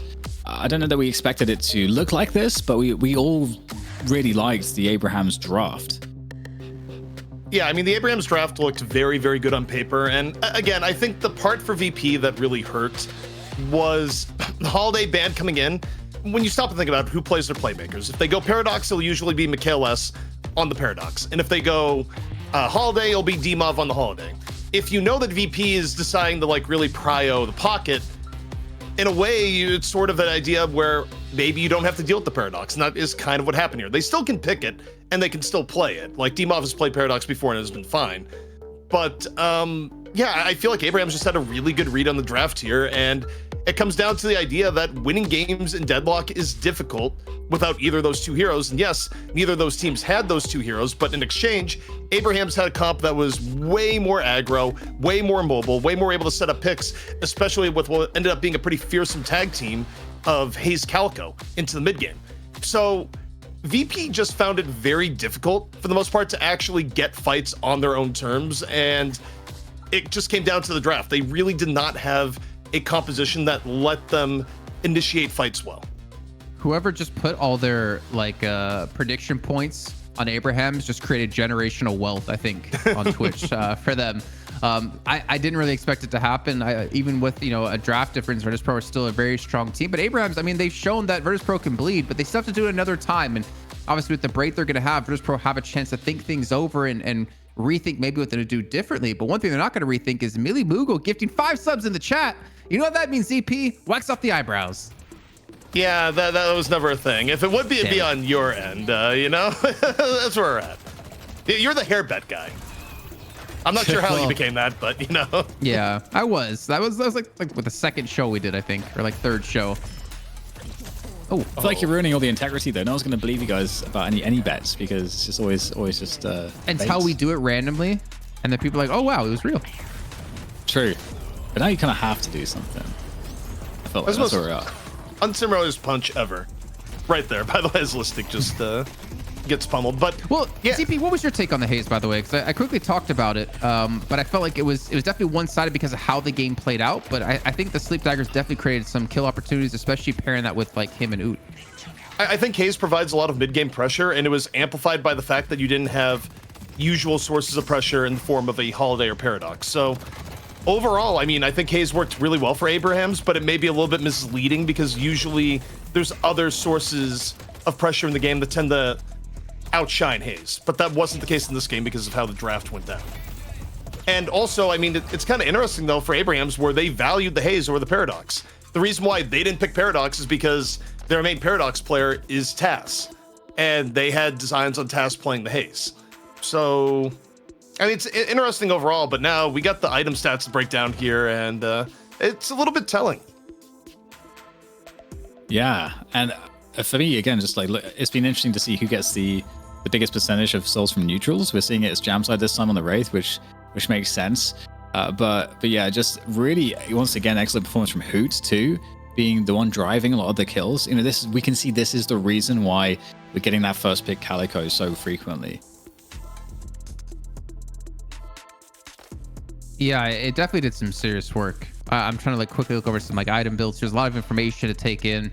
I mean, he got most of his souls from troopers. He actually didn't even get the largest portion of souls from troopers. It was actually going to be Saint at 39%, using him to I guess split push some lanes here.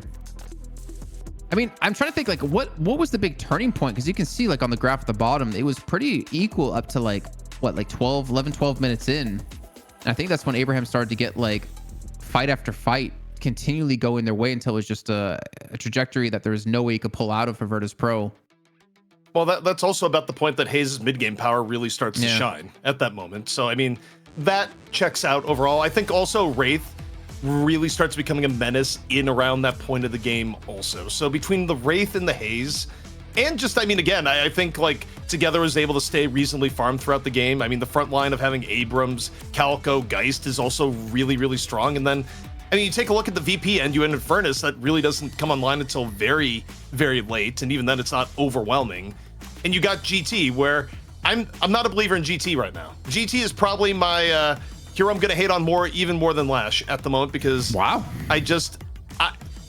were you impressed with GT this game? Have you been impressed with GT today? I have not. I mean, I haven't been impressed. Well, I mean, okay, GT's been on the losing end of all the games we've seen him today, so it's easy to say, yeah, I've not been impressed with GT. But I don't think GT was necessarily the cause of the loss at all, honestly. I think a lot of credit in this match has to be given to Tass and Hoot of just being this like constant threat in the jungle. I think that was for me like the biggest advantage that the Hayes gave for Abraham, is that they made Virtus.pro uncomfortable to leave their base or to go into the jungle, where they constantly got picked off. Yeah, it was definitely a problem. The lack of initiation. It just didn't feel like the VP lineup could really come together in any way in this game. It was so flat. The thing I'm curious about is obviously That's not even me. That's not even me. I don't use that picture. You know what the best part about this is? That it came from Knock, of all people. Like, normally when production is popping off and saying we need to do this out of anger, it's going to be Low2 in the back, who's usually driving it. But Jason woke the beast, where Knock, who's usually, you know, the most nice guy in production, is like, get him, put this on broadcast. And as a result, Solomon's just like, yes, sir. I will obey in this instance. Knock is that smelly guy in production, right? He smells, if I remember correctly. Oh my god, he's doubling down, ZP. Jason wants the smoke. All right, okay, let's go to a break so production has more time to find ways to roast Jason via their production magic. We'll see you guys for the third and final map between VP and Abrahams right after this. Welcome back, ladies and gents, to Deadlock number 27, presented by Intel, and you are about to join us for the third and final map to decide who wins today's money match. Is it going to be Virtus.pro, the ever indomitable Virtus.pro, or will it be Abrahams? We will find out in the coming moments as we investigate the draft, guys, because that's where we felt like VP made the mistake, was the draft. And Abrahams, hey, they're looking good. They could actually beat VP here. Yeah, and I'll say this much, though. I don't think VP is going to make a similar draft going into map 3. I think they are going to go back and maybe more to the basics in terms of where we're at. Make sure in the course of the draft you secure your playmaking options, and probably don't give up the Wraith in turn. And we'll see how it goes from there, because I do think they gave up a lot of power in the last draft, and they didn't give themselves good win conditions, especially if you're going to get Kelvin. You need better initiation options to work well with the Kelvin, as far as I'm concerned, and they didn't have it in the last game. It's funny, I'm actually looking at a couple of other Discords, and there's some people looking into the healing that OP Kim had did in the first match of the series, where he had 73,000 healing, and Rescue Beam was his #1 healing done at 31%, with almost 23,000 healing. His Frozen Shelter was at 21,000. His Frost Grenade was at 18,000. And his Healing Nova was at 10,000. Like, that's an insane amount of healing he was able to do. But Rescue Beam doing some serious work as well. Well, I'm wondering if VP would change the Shiv ban, because I would expect the Holiday ban will come through again. I think that was pretty cool to see. and that was at the heart of what kind of forced some of those draft errors from VP. So I'd expect that to be the same. But do you guys think that VP will change the Shiv ban? Well, don't forget, in this case, VP gets a different order in this draft because they just lost. So I don't think it's going to be VP first pick. I think it's going to be VP second pick. And that is what has come out here. So inherently, the draft order of priority is going to be different. So if you're VP, you can actually just ban Shiv and have a lot of options available in turn for your double pick coming up after. I think they're also just kind of waiting to see, like, okay, I mean, Abrahams, we're going to let you ban first, so then we see if we need to ban Shift. If you ban Holiday, then maybe we start to rethink some You ideas. got my hopes up. And they Hope will you're go the happy. Holiday again. So Virtus.pro. Curious what they're going to go, actually, with the ban this time. Because I'm almost thinking they don't want to go Shiv anymore, but at the same time, they know together can pull off a ridiculous Shiv. Maybe ban Calico, take that away from Hoot? Maybe the play to go? Ooh, and then open up the Shiv and the Wraith. That is really interesting. I mean, let's see if they switch it up. I mean, I'm super curious about that. There's not necessarily a reason to do it, but they do ban the Calico. That's awesome. They're gonna put so now the question is also, what is Hoot gonna find comfort on that is in any way equivalent to the impact level of the Calico? Because Calico is kind of in a class of her own as to how she impacts the game too. Yeah, I think taking away the Calico at the very least makes Abrahams change up their strategy quite a bit. They will go Shiv, I firmly believe. But now in turn for VP, they can come in with something that I feel like they should have done last game for Abrahams, and they can do Wraith Paradox. And they're going to secure one of the most impactful carry heroes in the game for Zergy. They're going to secure really good initiation from McHale. I don't know if they're going to value the pocket to the same extent that they did before, given that it could go really, really badly for them in turn, but we'll see. For me, if I'm drafting for VP, I would really like to see Wraith Paradox here. I think that's the play. No more hiding. But what if? Oh, and the what if happens? The pocket is still number one. Okay, so is it Paradox or Wraith? It actually has to be one of those two. And also, they're going to leave Kelvin open as well if they do that. So they're like, they've invited themselves a whole horde of trouble, potentially. I don't love the pocket pick is kind of owning VP here. Yeah. I mean, maybe I'm sure there's some logic behind it, but I feel like all the normal draft stuff. Whoa, yo. So you just give up like Kelvin Wraith? Oh my You guys are god! forgetting it's VP. Like, this Abraham's is a team who first picked really well. Vindicta like multiple times over other big heroes. Like, VP's not the one to flinch when it comes to standoff. This Okay, does what do we not get? Maybe they surprise should. me. Maybe they Kelvin, should. Wraith, Oh god. Paradox. What do we get? We got all these options, guys. What are we But doing? you're saying they should to like the 13-time Kelvin winner of Wraith. DFN? Without sacrifice. Yes. Yeah. Yes, I am, Jason. Given that they just had a terrible draft in the last game, and oh god, Kelvin if they or go Paradox? Kelvin here. Has to be Kelvin, right? But then they're going to give up Paradox. Yeah, I mean that's a tough one. I think though the Kelvin, especially how much VP likes playing it, Yeah, the Kelvin is I think too attractive to let go here. I feel like that's the shout. You're about to watch my greatest trick. Opa! Okay, you don't get the Kelvin. What's happening? Or the all right, parent, guys. or okay, this Okay, carry on. I don't know reality anymore. Okay, because the Kelvin with the Shiv is pretty just goated as hell. So okay. I'm duty bound to fight. Okay, all right. So Kelvin and Paradox open for the bans now. Ooh, It's been a great draft. I haven't had to say anything. You guys can keep going. I'm not even watching the draft. I'm just watching ZP and his reaction. Yeah. The emotional journey. please, Jason. I'm emotionally boomed. Like, what do you got? Okay, well, this ban will be interesting because surely they banned Kelvin, right? Well, Hayes, they banned Hayes. Okay, fair enough. Hayes was pretty good, but still, Kelvin is out there. He's out there and he's ready to F. What did Abrahams do here? Okay, you've got. I mean, Paradox seems like a pretty good ban for them. Yeah, but our Virtus.pro going to go Paradox when they already have Michaela some pocket. They don't have the Kelvin locked in, which means Obikim could go over to the Well, Paradox good if they luck want to it. you in your And future with endeavors. Kelvin being banned, now I think Paradox is Okay. likely for Obikim. So Abrahams they didn't care about the Kelvin, I guess, because they they wanted the Sinclair instead. Which, I mean, if we look at the fact that you've got Pocket, Warden, and so on, the Sinclair does go kind of hard in that place. And if you are getting the rescue beams, and the rescue beams are converting a massive heal, you get healing boosting type items, you're gonna be like in a good spot for healing. Anyway, I think I'll like I guess the I'm surface. trying to make sense of it, guys. Ooh. And again, the signal is that VP probably will not be picking Paradox at all because it's likely going to be Demov on the Viscous, and you're not going to play Paradox usually without Demov or Michaelis on it. The only thing that I think is a little bit troubling for Abrahams, okay, they need a little bit more frontline right now. Like when they won last game, they had massive frontline, so you'd think Abrams is going to be one of the characters in reserve to be picked here.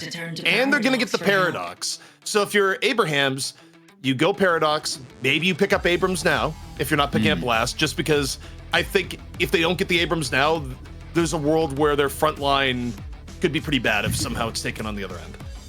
But overall, for them. I'm looking at the VP draft and I'm just seeing, shades of deja vu almost from what happened in the last game, and I'm not entirely sure why. There you go. Abrams comes in. Whew. As the VP, they are in a similar situation, like you said, as to the previous game. I mean, Infernus is what they would normally get in this slot, and I would imagine they're probably going to get the Infernus again. Okay, ZP solid. I'm sorry. I was looking at something over in Discord. I would need to see that. I need to see that as a channel emote. I need to see it as a hero drafted. Helping people is what I do.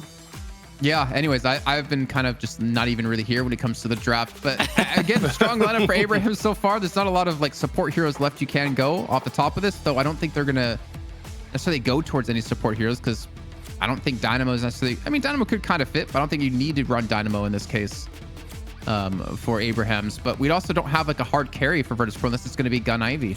And we also don't know, like, is Obicam in the Ivy or is it Zergy? And now we know. Obicam on the Ivy and Zergy on the Infernus. This draft has caused me a little bit of physical pain. It is, I think, where I'm at. Although it has worked out very, very well for Abrahams. I don't know. I kind of look at VP here and I just wonder, all this for Pocket. Again, maybe underrating where Pocket is at, because I mean, I think Pocket has looked good at times earlier in the day, but good enough. Oh God, yeah. Although GT last for Abrahams is, the reaction may be good. I don't know anymore.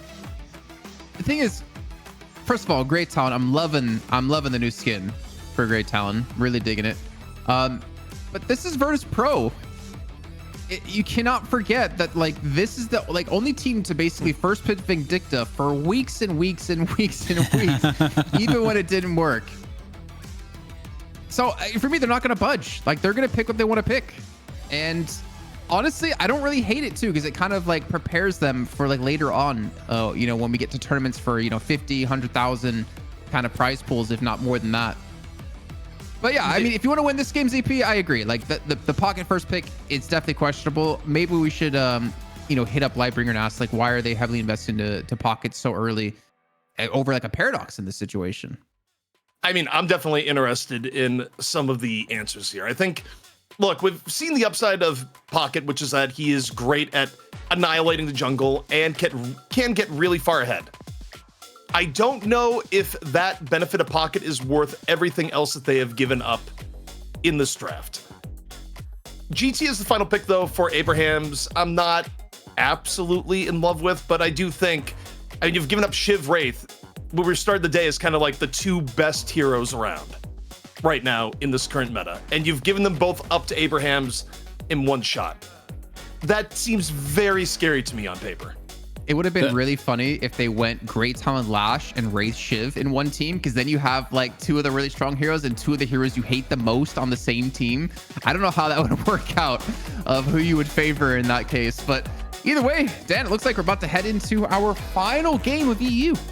Yeah, we'll get to find out how Great Talon actually fares, because I know that was a question previously. Okay, the GT's in the lineup. Did he really contribute to them losing because he's not very good anymore? Like, where is GT really at? I feel like this game will serve to provide a different angle, different perspective on GT's performance. So that's going to be a curious thing to see. But it does really seem like Abraham's going into this game against VP, looking to kind of get more of what they had in the previous game, where the Wraith really came in very very clutch for them right from the beginning of the game, and just banning out that holiday just seemed to put this put VP in this position where they couldn't really get the game going in the way they wanted, where they had Demov destroying everyone with that one hero pick, and VP's comp around it was really nice. But we'll see if VP can show us a better game than the previous map. How do you guys feel about these opening lane matchups? Well, when I take a look at it, I think Abraham's actually is going to have ridiculous pressure in the mid game out of the mid lane, so long as they're able to stay at least even between the threat of Taz being able to roam, where even in the current meta, he will roam a little bit more aggressively on the Paradox, and you have Hoot with Owls to back it up. The right-hand side lane, though, is kind of interesting for VP, where it is already pushing pretty deeply into Abraham's, but I don't know, against Shiv Sinclair, I don't think they can do that the entire way through. And also, I mean, an Abrams Wraith lane is pretty scary too. Like, I like most of the lanes here for Abrahams, I'll be honest. Well, looking at the left-hand side, we already saw like the Abrams and the Wraith combo just do some real work up against Zergy and Mikhail S with the Infernus and the Paradox. Yeah, that's gonna be a rough lane, like mid lane as well. Taking a look at what they're running there. I mean, obviously Hoot, he's a great Grey Talon. And if anyone's going to make ZP a believer in the Grey Talon supremacy, it's going to be him. But he also has the pairing of Taster. Like, you have some real kill potential when you get those ultimates online. Well, a lot to be answered for then. VP trying to win this Infernus pocket lane against a Wraith Abrams. Definitely a very dangerous lane. It's going to be kind of fun to follow that one. Paradox GT in the middle for Abrahams. Pretty good against the Warden Ivy. This is crazy, actually. Michaelis and Zergy both left to go do boxes. They shoved the lane. Yeah. And then they went like, okay, we're going to go do boxes now. And they're looking to gain a lead. And actually, they technically do have a slight lead as well from it. Yeah, just really optimizing that. I think they've been doing that really well in all these games. It's definitely one of the benefits of having Pocket, because you have the cloak, which you can use to kind of traverse more quickly around the map. And I wonder with monster rounds, is going to go Cultist. I actually didn't pay attention to if he did take it before. Maybe I can go quickly back and check. and Michaelis has definitely been picking that one up. So the lane's getting pushed now a bit further into the Virtus.pro defense. But they're doing a great job actually so far, just like really maximizing the farm here. You see once again, Follow Mikhail S just like really being very diligent with these boxes, using the zips to get around more quickly, not miss out on any souls in lane. Get the pressure on as well potentially. So really efficient stuff on the farm here. There's a barrage coming on through. That's going to send the Abraham's players back a little bit, respecting it. Yeah, I mean, obviously with the monster rounds investment, like right off the bat for Michaelis, you can just tell they're really looking to give him a lot of the farm in the jungle, especially on the left-hand side. I didn't actually catch what Zergy picked up. Obviously helps a lot when it comes to shoving the lane too, so you can free yourself up to do these box runs. Because the worst thing that happen is you miss out on waves in your own lane while you're farming boxes, especially if you get unlucky with those boxes. So it looks like a push going to come in. Again, looking for some early damage out of Abraham's onto these objectives, while Saint gets a kill on the Listic in the right-hand lane. Yeah, that's really nice. Again, in a position to get a lot of chip damage on all lanes here, Abraham's. Been pretty effective at doing that, especially with these the comp that they had in the previous game. Once again, that's Infernus pocket lanes getting a little spicy up against the Abrams and the Wraith of Abraham's. And also this is like good damage coming in here from Abraham's on this mid Guardian as well. That's a lot of damage. Half health already. Actually, sorry, less than half. Less than 30%. This is looking kind of free at the moment. Yeah, they're just keeping the lane shoved up. They're going to free up Task to start roaming around some lanes and also giving Hoot the ability to farm up freely. Last Stand's going to come through, but doesn't matter. The Owl and the Kinetic Carbine comes through to take down Shark. And Abrahams are going to get the middle Guardian take in the first of the game in a very quick fashion, just under 5 minutes time. And yeah, the rescue beam's being picked up right off the bat here for Listic, and I believe D-Mob probably has one as well. Ooh, big connections coming on through off the charge as well. Another 2 VP players going down, and their early game is not looking good. In fact, this is the worst early game they've had, all best of 3. 4K souls down already, losing a Guardian in the first 5 minutes. It's a desperate look early, and Mikhail S is trying to survive. He's getting chased down at the moment by Saf. It might just get the kill here. Mikhail S only has the satchel left, I think. I don't know if he has a cloak just yet. And here comes the seismic slam, and it's already going to be enough to finish him off. Saf is going to get the buff as well. The bridge, but hello. Thank you. Wait. Oh, is he giving it? He gave it to the GT. Protected it. All right. Okay. All right. I mean, that allows Hoot to like really play freely. The extra stamina, especially when you fly into the air, you can just dash around. It makes him very hard to kill in mid now for Shark, giving him a lot of safety for free farm. And again, with Task rotating around, obviously has his ultimate, but not online just yet. I mean, Abraham's off to, again, a very strong start. I'm curious to see what Virtus.pro have been able to kind of like regroup on mentally after the last loss. Because they kind of expect it to go this way, especially when you don't have that paradox picked up. And you give it over to the side of Abraham's. Like, it's going to be very tough to deal with, especially given like so many heroes that they've had in the first game with the Wraith and the Abrams. Right now, it feels like VP are managing to do a decent job in kind of like maintaining the farm as best they can. So at least not extending too much. But yeah, that mid tower being gone, it just gives so much flexibility for moves. Here from Abrahams, they have 3 on the right side lane, leaving their GTE alone on mid. And also, you know, VP have responded. They've got 3 over here as well.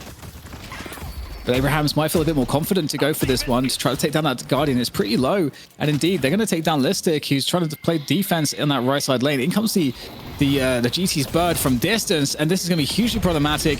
We do get the dive coming in from Together with that Shiv. And I don't know if Together's going to be able to get it, but they're going to just send the defense so far away from that Guardian. It's going to be easy to get rid of. And it's another advantage here for Abrahams. And that's what's so rough for Virtus.pro in the mid lane, is that you still have Hoot who can interact the other lanes with his owl. Shark can't do that. He doesn't really, I can't throw alchemical flask that far. Can't last stand halfway across the map. It makes him very like static and very stuck to this lane, where Hoot giving that impact to his team. I mean, maybe not getting a kill, but it's that threat. It's that cleanup potential. It's open up fight potential. As long as he's in a safe position to make it happen. The Abrahams continue to grow that lead up to 5K now. Russell Swap comes in, catches out onto Obikim. He's getting very low. He gets stunned up trying to climb over that wall, and he gets finished off. Jamsite comes in for the finisher. Yeah, it's looking way too good right now. Way too clean from Abrahams. They've got 4 players, or maybe 5 players if you add the GT from mid, in close vicinity towards this left side. So that's the final Guardian that needs to get taken down. So they're really focused on these objectives. And is there anything to really stop them at this point?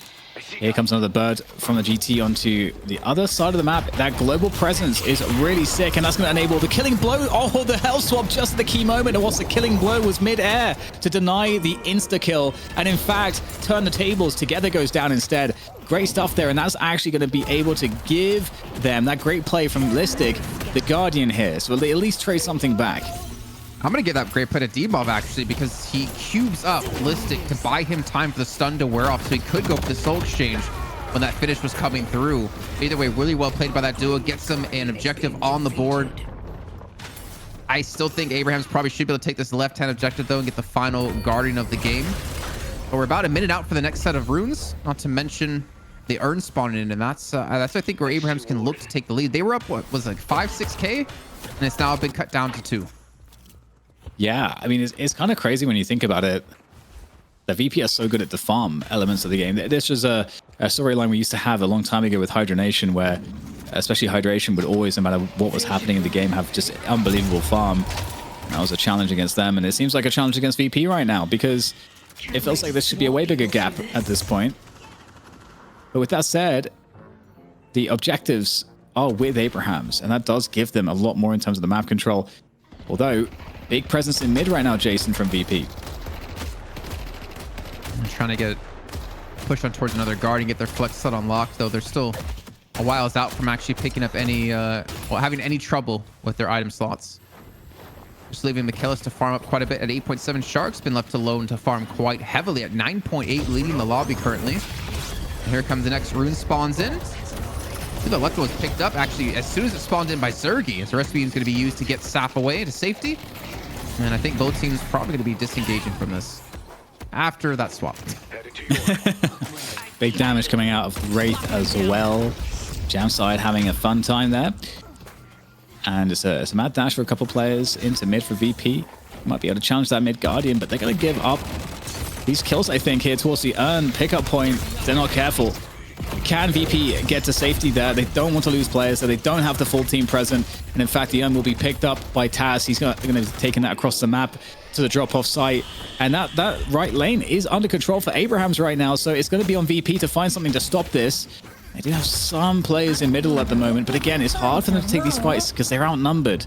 But with that said, it does look like Shariq's kind of ahead of the play, but it doesn't have the health, it doesn't have the support. Virtus.pro not going to contest this either. Great turn for Abrahams to lengthen their lead even further. The others just keeping them back in the lane, keeping them honest here with the constant shoving of this right-hand lane.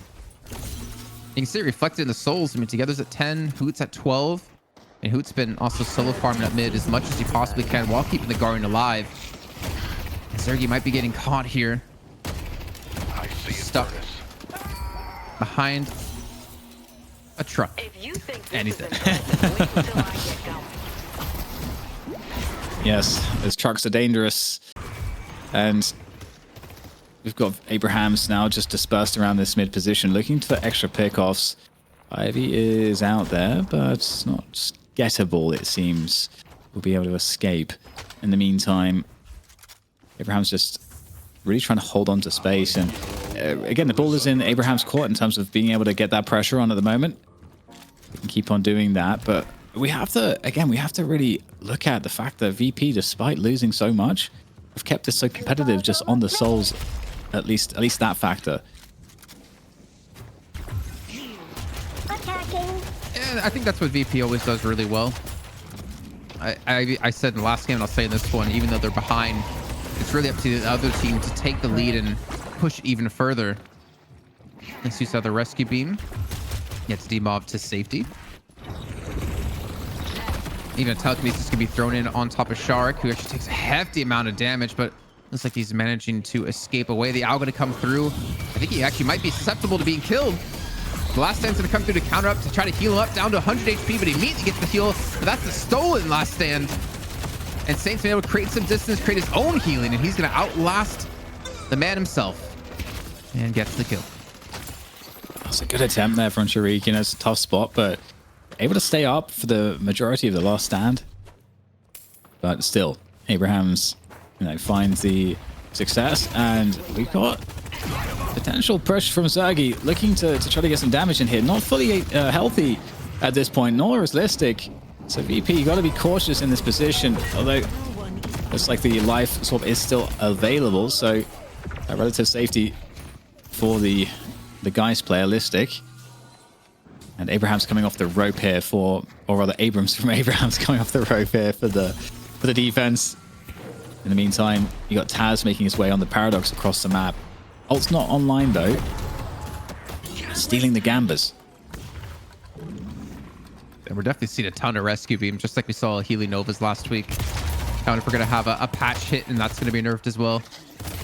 But obviously, it's a tier 3 item anyways, so a little bit more heavy investment to pick it up. Another owl even being toyed with out of Hoot. At least I heard it come out, but I guess it maybe blew up right away. Maybe in his own face. Well, the 5k lead, and we're about to hit the 15-minute mark. You would imagine the next fight will be happening around this Urn. They'll be spawning on this right-hand side of the map, which we already have Together sitting closely on. I do kind of worry, though, with Together being gifted his own lane. He's not really being punished, not really being killed off. We know what he can do on Shiv when he gets a lead and he's being left to himself. I don't really think anyone can 1v1 him at this point. And that's a problem that Virtus.pro are going to have to address. Yeah, it does feel that way. It's hard. It feels hard for them to find those types of answers, but we'll see if they can show us. Again, it's so close here on the souls. And we might have a potential fight here. Abraham is looking for players. They are on that high ground, so they're able to get some visibility to decide whether they want to engage or not. They've got Paradox Taz up there. He's got the Got the swap online. He's got the spot onto the Viscous. And is up on the spot as well. And VP are positioned behind this right now. So they're looking like they're going to be giving it up. Unless they can try to disrupt. There comes a Google. So there's a disruption we talked about. But is Demoff going to keep staying out there? He is pressing the issue that Warpstone coming on through to get that stun on 2 players. And that is at the engage though. It doesn't look like there's players behind this for VP. And in fact, Demoff will just get out. It's about time though. They will take down the guard in the left lane. So you're able to equalize things when it comes to objectives as they maybe look to push onto this walker because they know the earn turn is there anyways. So I wouldn't be surprised to see them teleport some players in that direction. Or are they going to get up for free? There's the owl coming through already at a hoot. You can hear it screeching on by. Looking for connection onto someone and actually might be onto Demoff himself. Oh, that was some great flying coming through. But there's going to be no capitalization on it. It's going to be instead a fight over on this left-hand side. Where Abrahams, they don't have the man advantage. Actually going to go the way of Virtus.pro at the moment. Yeah, Abrahams. What are they going to do here? They could drop the urn and try to go into the fight, or they could just sort of try to carry it back. At the moment, they've got that pressure on the mid walker that's coming into. That's going to force Mikhail S to try to defend. So it's going to beat back that GT. Try to put that pressure on, and VP, they're liking this fight here. But they have to on the left side because they're going to lose a walker somewhere. I mean, Hoot already does a ridiculous amount of damage. He's so far ahead of Mikhail S that there's really no world where Mikhail S should win out in that 1v1. And Hoot's rotated towards this left-hand side to force this fight now as we do see the urn being dropped. Radosco swap looking to be used. The last thing to come through. And he's actually left the urn behind. Got to be done here. The bunny work coming on in, able to dodge that one. But oh my god, Taz on like 10 HP, unreal. Oh my goodness, Obikim and Sharik getting all the kills there for VP. So, you know, he said never count VP out. They're now in a soul lead as they continue to try to pursue for these kills. There's the bird in though, falling on top of Sharik. However, the trade onto Saf is going to allow a continued push onto this walker potentially. Although, are they going to be backing away? It looks like they might be a bit afraid of Together. He's come out of the base to try to show the presence, but they're coming back here. 3v1 off the zip though. We've got Jamside coming in off the Wraith. In fact, no, Jamside's not actually going to be helping the left lane, which actually looks like it's a smart choice because they're giving it up here, VP. They're falling off the left side. Obikin picked up the urn in that fight, and he gets the turn in and a kill on top of that. A massive swing for Virtus.pro in that fight. And I'm actually surprised to see Abrahams take it when they still had 2 lanes pushing. Like you had Hoot up against Michaelis. There's a 5k soul difference. You had Together up against, I wanted to say it was Demov, which is still a fight that like Together should be able to win. They're going to get some easy harass onto the walkers, and there's no like sense of urgency. There's no need to turn in that urn right away. So I'm not sure exactly what the call made on that one. But either way, this is how they're going to have to play it out. Now down 1,000 souls. And ZP, you want to come in and chat about something. I'm not sure exactly what you want to talk about necessarily. It's mostly the idea. It's mostly the idea that I think Abrahams felt pressured into the fight. I think they misread the idea of how far they could go up. As they find Sharik, by the way. But no, I think they just wanted to buy time for Together to get solo farm, because if you're talking about income allocation, you'd much rather feed your Shiv in the solo lane while everyone is just posturing on the opposite end of the map than feed your Viscous. Like, that situation was really, really good for Abrahams. It's just VP was able to put them in a spot where they felt they had to take the fight.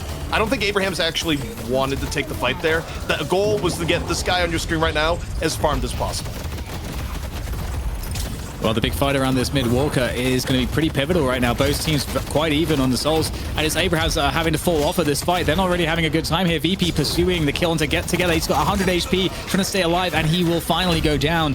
Is there any answer though from the teammates? Again, pretty healthy here for the rest of the Abraham squad, but they are split up and they are not liking this engagement whatsoever. Looking to fall off. That said, Taz is going to get caught. There's no escape there for Taz. Going to get completely wrecked. And at this point, it's just about making sure you don't lose anything else here for Abrahams, as they go caught in some really poor fights there. And with that, this is going to open things up for VP. Let's not forget the mid boss is up right now. And Hootie is actually doing some like really, really good damage, but the positions they're fighting is not giving him the safety he needs to play from to hit these power shots, these charge shots. First one not able to see. You can see right there, half HP taken immediately away from Obikim. There's just no angles for him to really use to play safely in these fights. Obviously, when you have an Abrams and you have a Shiv, like a lot of focus necessarily won't be on you. But either way, I mean, Virtus.pro, they're still looking to extend this lead even further. up to 7K now. I'm not sure how much of the enemy jungle they're able to take away, but as we hit the 20-minute mark, the urn's going to be spawning back in. I'm curious if Virtus.pro are going to be able to pick it up right away to deny it away from Abraham's. So they're the ones that can force things out themselves. Well, ZP, has the time come and gone here for Abraham's? I think Abraham's is totally fine overall. Where they're at the moment is that they still have really good allocation onto the Shiv, good allocation onto the Wraith.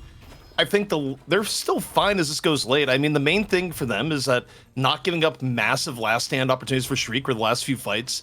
I mean, Shriek has definitely been right place, right time. And ideally opening with a good swapper. By the way, Tash just went for a swap attempt. I don't know if he actually got anything. It maybe hit Zergy, but I think he was able to get out.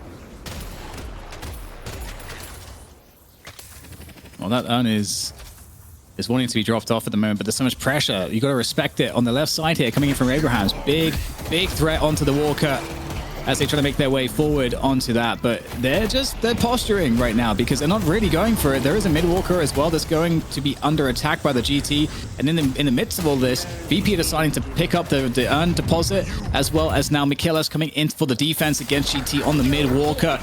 Assistance on the way there for Abrahams. Both Abrams and Sinclair making their way across, but might not be in time to save the GT. Look at the movement though from Hoot. Oh, Hoot's trying to get out of there, and finally gets taken down by D-Mob from downtown with the goo, the splatter maybe. Lovely stuff there, and in fact, it's a full disengage from Abrahams from mid as well. So after all is said and done, not the worst situation, but not the best for Abrahams. No, but I mean, credit to Virtus.pro. They get the turn in, they defend their walkers. They didn't really lose that much HP off the mid lane walker because it was already kind of low from a prior push out of Hoot. But they're just going for the chaser. They're going to catch out Tass. Telekinesis is going to be used, can actually push the Zergy up into the sky and disarm him for now. Listic also going to be hexed up right next to him. The last stand directly near the walker, trying to cut off the retreat. You can see Sharky needs the help, but there's the first assassinate coming through together, looking for even more as he does have that full level max ultimate. But he needs his teammates here. He needs some help to get them low before he can actually go back in, and his teammates are all falling by the wayside. Yeah, it's not looking all that hot for Abrahams as that mid walker going down. And again, we haven't had a rejuve picked up yet, but it feels like this would be a great spot for it. You can see the Viscous D-Mob making his way, start just pumping some damage into this mid-boss. Getting some punches in. There we go. So the rejuve is going to be likely taken here by VP. I don't know that there's much here for Abrahams to do to stop it. They do have ults online, but the players need to get them there quickly. There's not enough time to get the team here. VP looking good for this rejuve indeed. Oof, tough spot for Abrahams. They are 22k souls behind already, and now they're going to lose the rejuve here. It feels like everything's slipping away. Yeah, no way for them to get an urn turned in off of this too while the rejuve was being taken. No objectives to take either because the lanes weren't shut far enough. Pretty much the worst case scenario for Abrahams in this situation. And this lead's already hit up to 21k for Virtus.pro. And you remember that first match when they had a lead like this, they completely closed out this game. I think they finished off with about like a 50-60k soul lead. And this game looking much different, and again, like proving that Virtus.pro can win without Paradox. Just comes down to letting not things snowball against you so heavily. Yeah, I can't believe you're reacting that way, ZP, in the draft.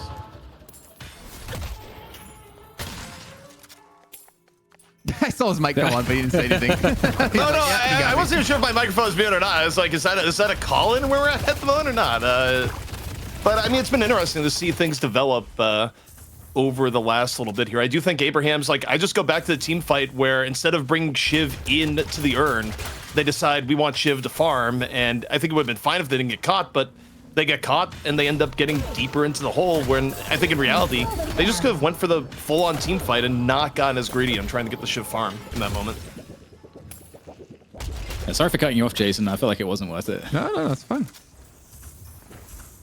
Nice. I mean, I think Virtus.pro are at the point where they're so tired of winning DFNs, they're handicapping themselves and putting a third ban, like a hidden third ban on themselves, and the ban's Paradox. Well, it's it's cool that we see the confidence from them in the chosen approach.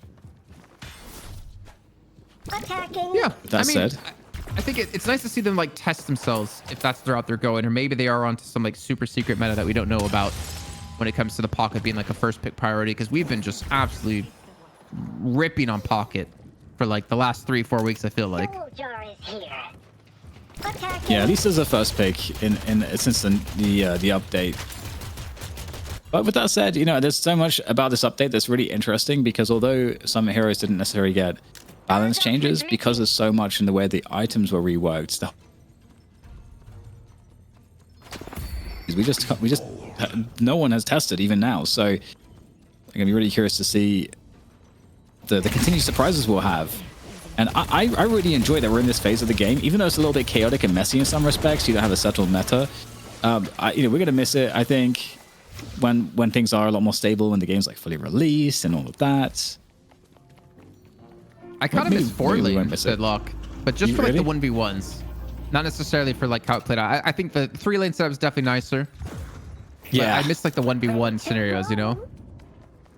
Yes, I was not sure about the 3 lanes at first, but it's definitely turned out, I think, quite nice, especially for the professional play, or that level of play. But with that said, we do have another fight over this left side walker, in over the top with the barrage again. Mikhail looking to get the affliction in. It's a good solid affliction. Half the team, 3 players, are affected as they get chunked down here. But VP look incredibly strong in this fight. Abrahams, there's not a lot left here for them to be able to do. Sharek's going to get the urn in the midst of all of this. And as a walker to be followed up with, there's no doubt that this is going down. And Abrahams are going to be they're just going to have to sit in the base. They're up against a Rejuve, and they're up against a very, very strong team that has full of, well, Rejuve buffs as well. So taking fights is not even going to be a fun thing. They'll just respawn immediately. I mean, Abrahams can sit in their own base, but the fact is, I don't think Together can win this one. Him and Gemside can win this one without extra help, maybe a 7th player. It's just up to Virtus.pro if they want to push into the base or not. And they're going to retreat away, take away as much farm as possible, sporting a 40,000 soul lead here, 27 minutes in. And you saw that last fight. Affliction catches onto 3, and they're able to completely track onto Hoot and kill him. And that's the person you don't want to have die if you're Abrahams, for the most part, because you have like 3 of these carries, and if they can just take one of them out of the equation right off the bat, there's just no world where he's going to be able to put the poke in he needs. If he was maybe farther back towards like the actual lane, he did some long range shots, but like for me, that's like the big threat they have. Like Together, if he doesn't have the assistance from his team to get the damage down for those resets, he's not gonna be able to put the damage himself. Well, we're gonna see, or could be one of the final fights here, because Abrahams have turned up here. They do have some good numbers, and they've managed to isolate Mikhail S, but the Unstoppable comes online, able to get out of there with relative ease, thanks to the usage of that item. And Abrahams, they have lost Taz in the midst of this, and so this is going to be tough now. They have a number disadvantage. In comes Virtus.pro in the full might of Virtus.pro. Oh, everyone has to disperse. Everyone has to run away here, Abrahams. And trying to play the defensive advantage, but at this point, 4 versus 6, I don't know how far that defensive advantage is really going to go. Well, Druidator's gone too, so it's not like the lanes are naturally going to be shoving in towards Abrahams. So they have to really worry. Well, they don't have to worry too much. I mean, the lanes are still going to be shoving their way. But there's still a lot of farm to be had to catch up. With 2 players down, I mean, we're looking at Shrines. We're probably looking at a Patron. Like Hoot Together, Jamside, Sat, they just need to not die here. They have to be very careful, because they're very easy to be picked off the lead that Virtus.pro has. Knocking on the front door like the police during a raid. But it actually looks like Abraham's going to scare him off a little bit. They've scared them off. The police have been scared away. Yeah, I mean, taking away the jungle here, you're denying so much for the comeback mechanics. And I think it's almost at like, I think it has to be at like max percent, which is, I think it's 25% extra souls per everything, except heroes, obviously. But if Abrahams like have to split this, the few crumbs they have left, it's not really going to get you that next item you need, and it's not really going to get you back on par. You need to like free up some of these other lanes, and I think they're a little bit hesitant to start pushing out -3 some of these other lanes in the fear of getting caught. Yeah, that fear definitely is heightened in the current moments. Abrahams, though, they are in a spot to try to find a fight, but again, VP, good macro. They are fairly grouped, looking for the opportunity to go in here. can Abrahams find a favorable fight? It just gets harder and harder as time goes on. And that 40k soul deficit, in comes a full engage from VP, and they are sending it. The damage is actually wild here. 3 kill streak coming in for Zergy as he burns everyone up. And comes a Google. Out goes the Google. Rescue beam there. Courtesy of Obikim, I think. That witch mail for D-Mob, such a good pickup too for Vicious. I feel like all of his cooldowns are viable. When you're taking all that spirit damage from like Hoot, from Saf, from Saint, from even from Jam side, like you're really getting like some really good resets on some really important abilities, especially if you can get that cube to reset. It's actually safety mechanism, and you prevent Abraham from getting a kill onto you. But we're gonna see the next Reju be taken here by Virtus.pro, or at least attempted. And Abraham's, I feel like this is the one you can't let go, even though you're down 2 players. I don't think you can turtle any longer against this team. You have to do something about this. Even stealing the Reju won't be enough. I don't know if they can even get kills on top of this, but I feel like they're almost gonna have to try. Oh, there's a drop in for Zergy. Is gonna get it anyway. Good effort for Saint. Gotta respect it. Especially with the hex, if you're dropping in, you get like a well-timed hex. You can definitely get the steal there. There's tools. There's a way. If there's a will, there's a way. But the chase across the map here onto Jam side is not a good sign. For Abrahams, oh my goodness, together is deep in enemy territory, surrounded by foes. I'll just kind of say the problem with Rabbit Hex at this point in the game, everyone had Unstoppable. So you throw down Rabbit Hex and they're just gonna be like, well, I don't care. So I mean, that was a suicide mission coming in from Saint. Well, I saw the vision. I appreciated it. Ooh. Okay, that is good movement right there to get out of that side. I mean, he's gonna die, but that was a pretty good escape. For a moment, at least. Yeah, I mean, it's really smart by him to not break any of those boxes in the subway too, so they didn't know where he was going. But Listic, he knew exactly where the direction he was going to be running for. And they already have together down. I mean, he's the reset mechanic. He's the one to get this engine going for the comeback of Abrahams. And yet we can see Virtus.pro just quickly running straight in towards the base of Abrahams, trying to get a catch on any player they possibly can. And I can see Hoot on the minimap getting very lucky here, and he doesn't get caught out. From a Jam site going down, I mean, we're going to see the Shrines fall. We're going to see the Patron Stage 1 fall. Not sure if we're going to see the finish of the game, but with Rejuvenator, why not? Yes, it's time. It's time to reclaim the throne for VP. Once again, getting in there. And you can definitely see that more defensive value with the new base changes, but again, this is a bit overwhelming. It is overwhelming. The Shrine's going down. Patron's getting absolutely melted, incinerated, disintegrated. More adjectives. I ran out. Obliterated. I need to reload. Yeah, eliminated, obliterated, liquidated, defamated, defecated. There you go. Oh, okay. All right. Well, that wasn't the word I was expecting you.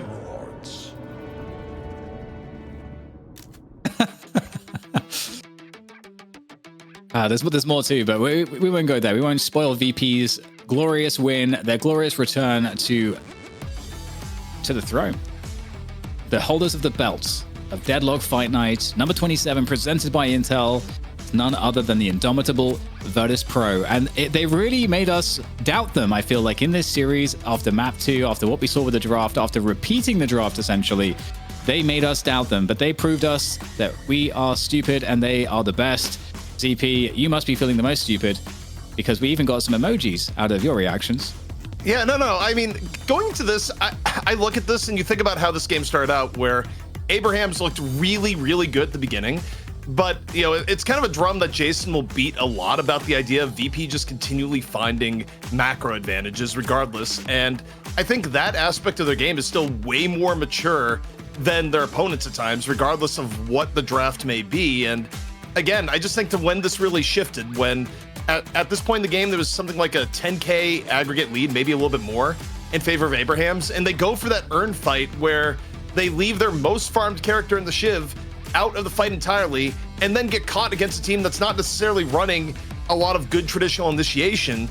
And it just, you wonder why they felt the need to sort of engage and be involved in that fight if the Shiv's not there.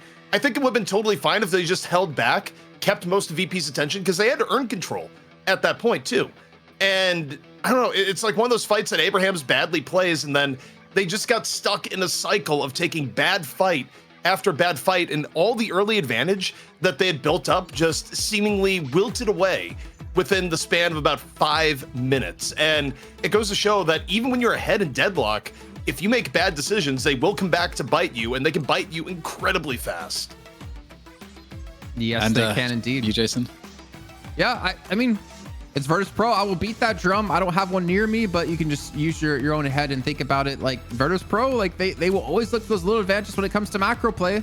It'll force you into bad fights, and they will still come back. Like, this is the strength of Virtus.pro, or one of the many strengths of VP as a team. But I will say this, Abraham's looked much better this week. They definitely had a game plan with this one. Hoot on the Calico was a thing of beauty. And they also really put VP on the back foot, whether that was their doing with the picks they went with, or as Virtus.pro kind of handicapped themselves, not even bothering to go for a Paradox, instead going for a Pocket as a first pick. But either way, Abraham's improved. Virtus.pro still come out strong and still come out with the win. Though it's been a little bit rough these last 2 weeks. It certainly has, but look at that streak. Look at that streak. That is 1, 2, 3, 4, 5 in a row. Fantastic. And next up, we have the match, the most valuable player of the match, presented by Intel. I'm super curious who you guys selected. Who do we have here, CP? It's going to be Dimov. And also on the MVP selection, this was actually pretty hard to come across, to the point that this was ended up being the production call, because it was kind of a full team effort coming in from VP. But hey, if you push comes to shove, who you're going to go? Probably Dimov. Dimov just continues to be consistent regardless of what hero Dimov is on. This week, more of a viscous week relative to Holiday of the past. And look, has to be what it has to be when Holiday is banned out all day long. And I will say, I think the Holiday ban coming in from Abraham's was a good idea, and clearly did kind of unsettle VP for what they were usually playing. But VP, Jason, you say it a lot, and it's true. They have a lot of looks. It's very difficult to fully ban out VP, and even if you unsettle them for one map, doing it over the full series is not easy. Oh man, just imagine if we ever get to like best of 5 finals.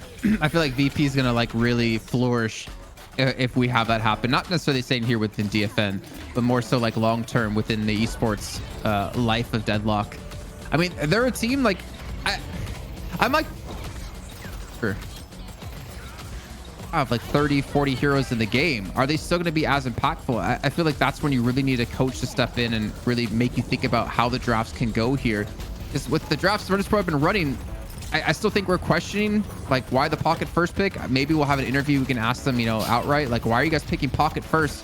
Why not when you have Paradox open to pick and secure? And maybe they themselves are also just trying to get used to how this patch is going and what they want to do, and maybe feeling things out in more of an official way.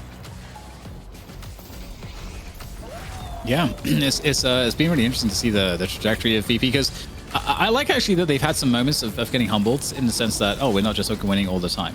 Because, we've seen, for example, with Hydra Nation, I'm not saying that this necessarily describes them per se, but there is always that dynamic where you've got a team that's just winning all the time, and they start to sort of let their foot off the gas. And I feel like with VP, especially coming into the last 4 or 5 DFNs, when they have been sort of ejected from the throne, have really shown up in many respects. And as we look at the very fancy new overlay here from production, let's get the dubs in chat for production. We're going to be able to just dive into these stats a little bit more. And I think, is there anything that stands out to you guys immediately?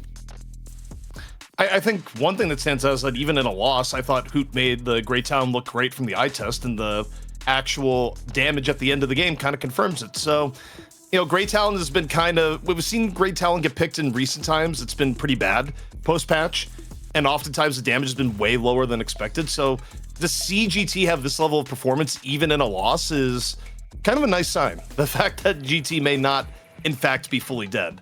Although on the same note, it kind of shows that I think Abraham's had Together off farming way too long, and probably need to be involved in more team fights when Together had an advantage on the game, because when you have the level of farm that Together did for most of the game, and your net damage output is that low, it means that you were just way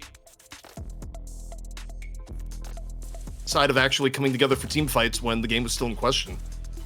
It's also so crazy to compare like the soul breakdown between both teams. You look at Virtus.pro, troopers and neutrals, pretty much the top two. If you ignore treasure, I guess you can put treasure in there too, considering they were getting kills. And then you look at Abraham's, and it's just like all troopers, like 43%, 38%, 28%, 33%. Obviously, the game did eventually spiral to the point that Virtus.pro were going to win this game, but Virtus.pro really put a lot of emphasis on jungle camps. And I think that's something you can't really ignore if you're going up against them. You need to start contesting these jungle camps when you can. You start making sure to take them on timers to prevent Virtus.pro from using those little macro advantages of timing your jungle creeps to create a lead and create a win. Yes, it is interesting. What do we by the way, what do we learn from VP's comp here? Because we were quite skeptical, going into this match based off of the second map. So what do we learn? What do we learn going into this here? I think for me, when I look at VP and how they set up here, I do think that you can make some of these games work without deep initiation, but you also, in a way, have to have the other team mess up and throw away an advantage. I mean, VP, they really stuck to macro fundamentals, and that is what gave them an in back into the game. I think Abraham's, they kind of went into the idea of, we don't have to necessarily full fight some of these earned fights. We feel like we can kind of stick around, we can give farm to the Shiv and let the Shiv carry us throughout the game. And I think Abraham's understanding of timing for when they actually needed to bring everyone together for fights, especially with the advantage they had, was just off. And they just made a few mistakes that VP was able to capitalize on and just grow their lead on bit by bit. And, for Abraham's, they can look back and be like, oh, okay, that's like 2 or 3 moments in this game that we really let VP back into this.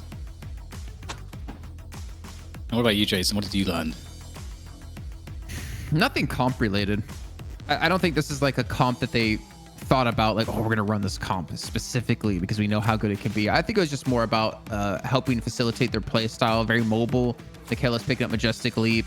Ivy, very mobile. This is very mobile. Even Infernus very mobile, so it creates the ability to like invade and escape. And I think the way they're building these rescue beams as well help them have that extra layer of safety to get away when they ever needed to in these positions. But so comp wise, not much. But when it comes to like what they've been playing and obviously like the macro style they've been running, I think there's a lot to be learned. Well, additionally, it looks like you have something to say, ZP. Oh, no, I was just going to say, those weren't the only stats we had. Production was also tracking other stats. That's right. Ooh. We know our co-streamers get bullied a little bit. So we have the official statistics right here. And oh, my God. Metro is just clearing Jonas and Deathy. I mean, Jason, that's not even close. And most of Deathy's stats probably comes from you. Actually, 100% of the Deathy bullying is for me. I can confirm. I need to step my numbers up, though, because clearly it doesn't even pale in comparison to Metro and Jonas. Man, you guys are pulling out all these like graphics I just didn't know existed. This is pretty sick. Well, we have one more graphic here. No, I'm just really? Wow, I was bought in. Well, with that said, I wanted to also ask you guys what you feel like Abraham's should be focusing on moving forward, because they're obviously going to be they've been in these finals a lot against VP. What would tip them over the edge here to be able to actually take one of these titles? I can go first if you want, ZP. You've already begun, so then I will continue. I think I don't know how to say it without it sounding rude, because it's not intended to sound rude, but I feel like the wins that Abrahams have gotten here in DFN have been kind of gimmicky, like heavily relying on one player to play one hero well, whether it's together on Shiv, whether today it was Hoot on Calico. I think they need more depth to the team. They need more like standard kind of, okay, these players are going to be playing carries and we got to facilitate to make them to do well, figure out how they can take jungle way more. I just want to see a little bit like a deeper play out of them. And it's not even just them. Like, to be fair, also one win I want to see a little bit deeper play, because for them, when they won last week, it was Calico out of ABL. All right. Well, okay. With that said, you mentioned gimmicks. For those of you that like gimmicks, we have NA coming up next. And that's no shades to NA, really. That was a funny segue before anyone gets mad. Okay. All right, great. So we've got Valhalla against TF2 Boomers in the Challengers match, followed by the melee creeps versus whoever wins that first one, because that's how this all works. If you missed the top of the show, that's how it works. It's very simple, and we love doing it. So that's what you guys have to look forward to after the break. So for those of you wondering if there's more Deadlock, there is certainly more Deadlock. There might be another 4 hours of Deadlock potentially. So don't go anywhere, because we are going to be back with the North American DFN number 27 presented by Intel. We'll all see you after the break.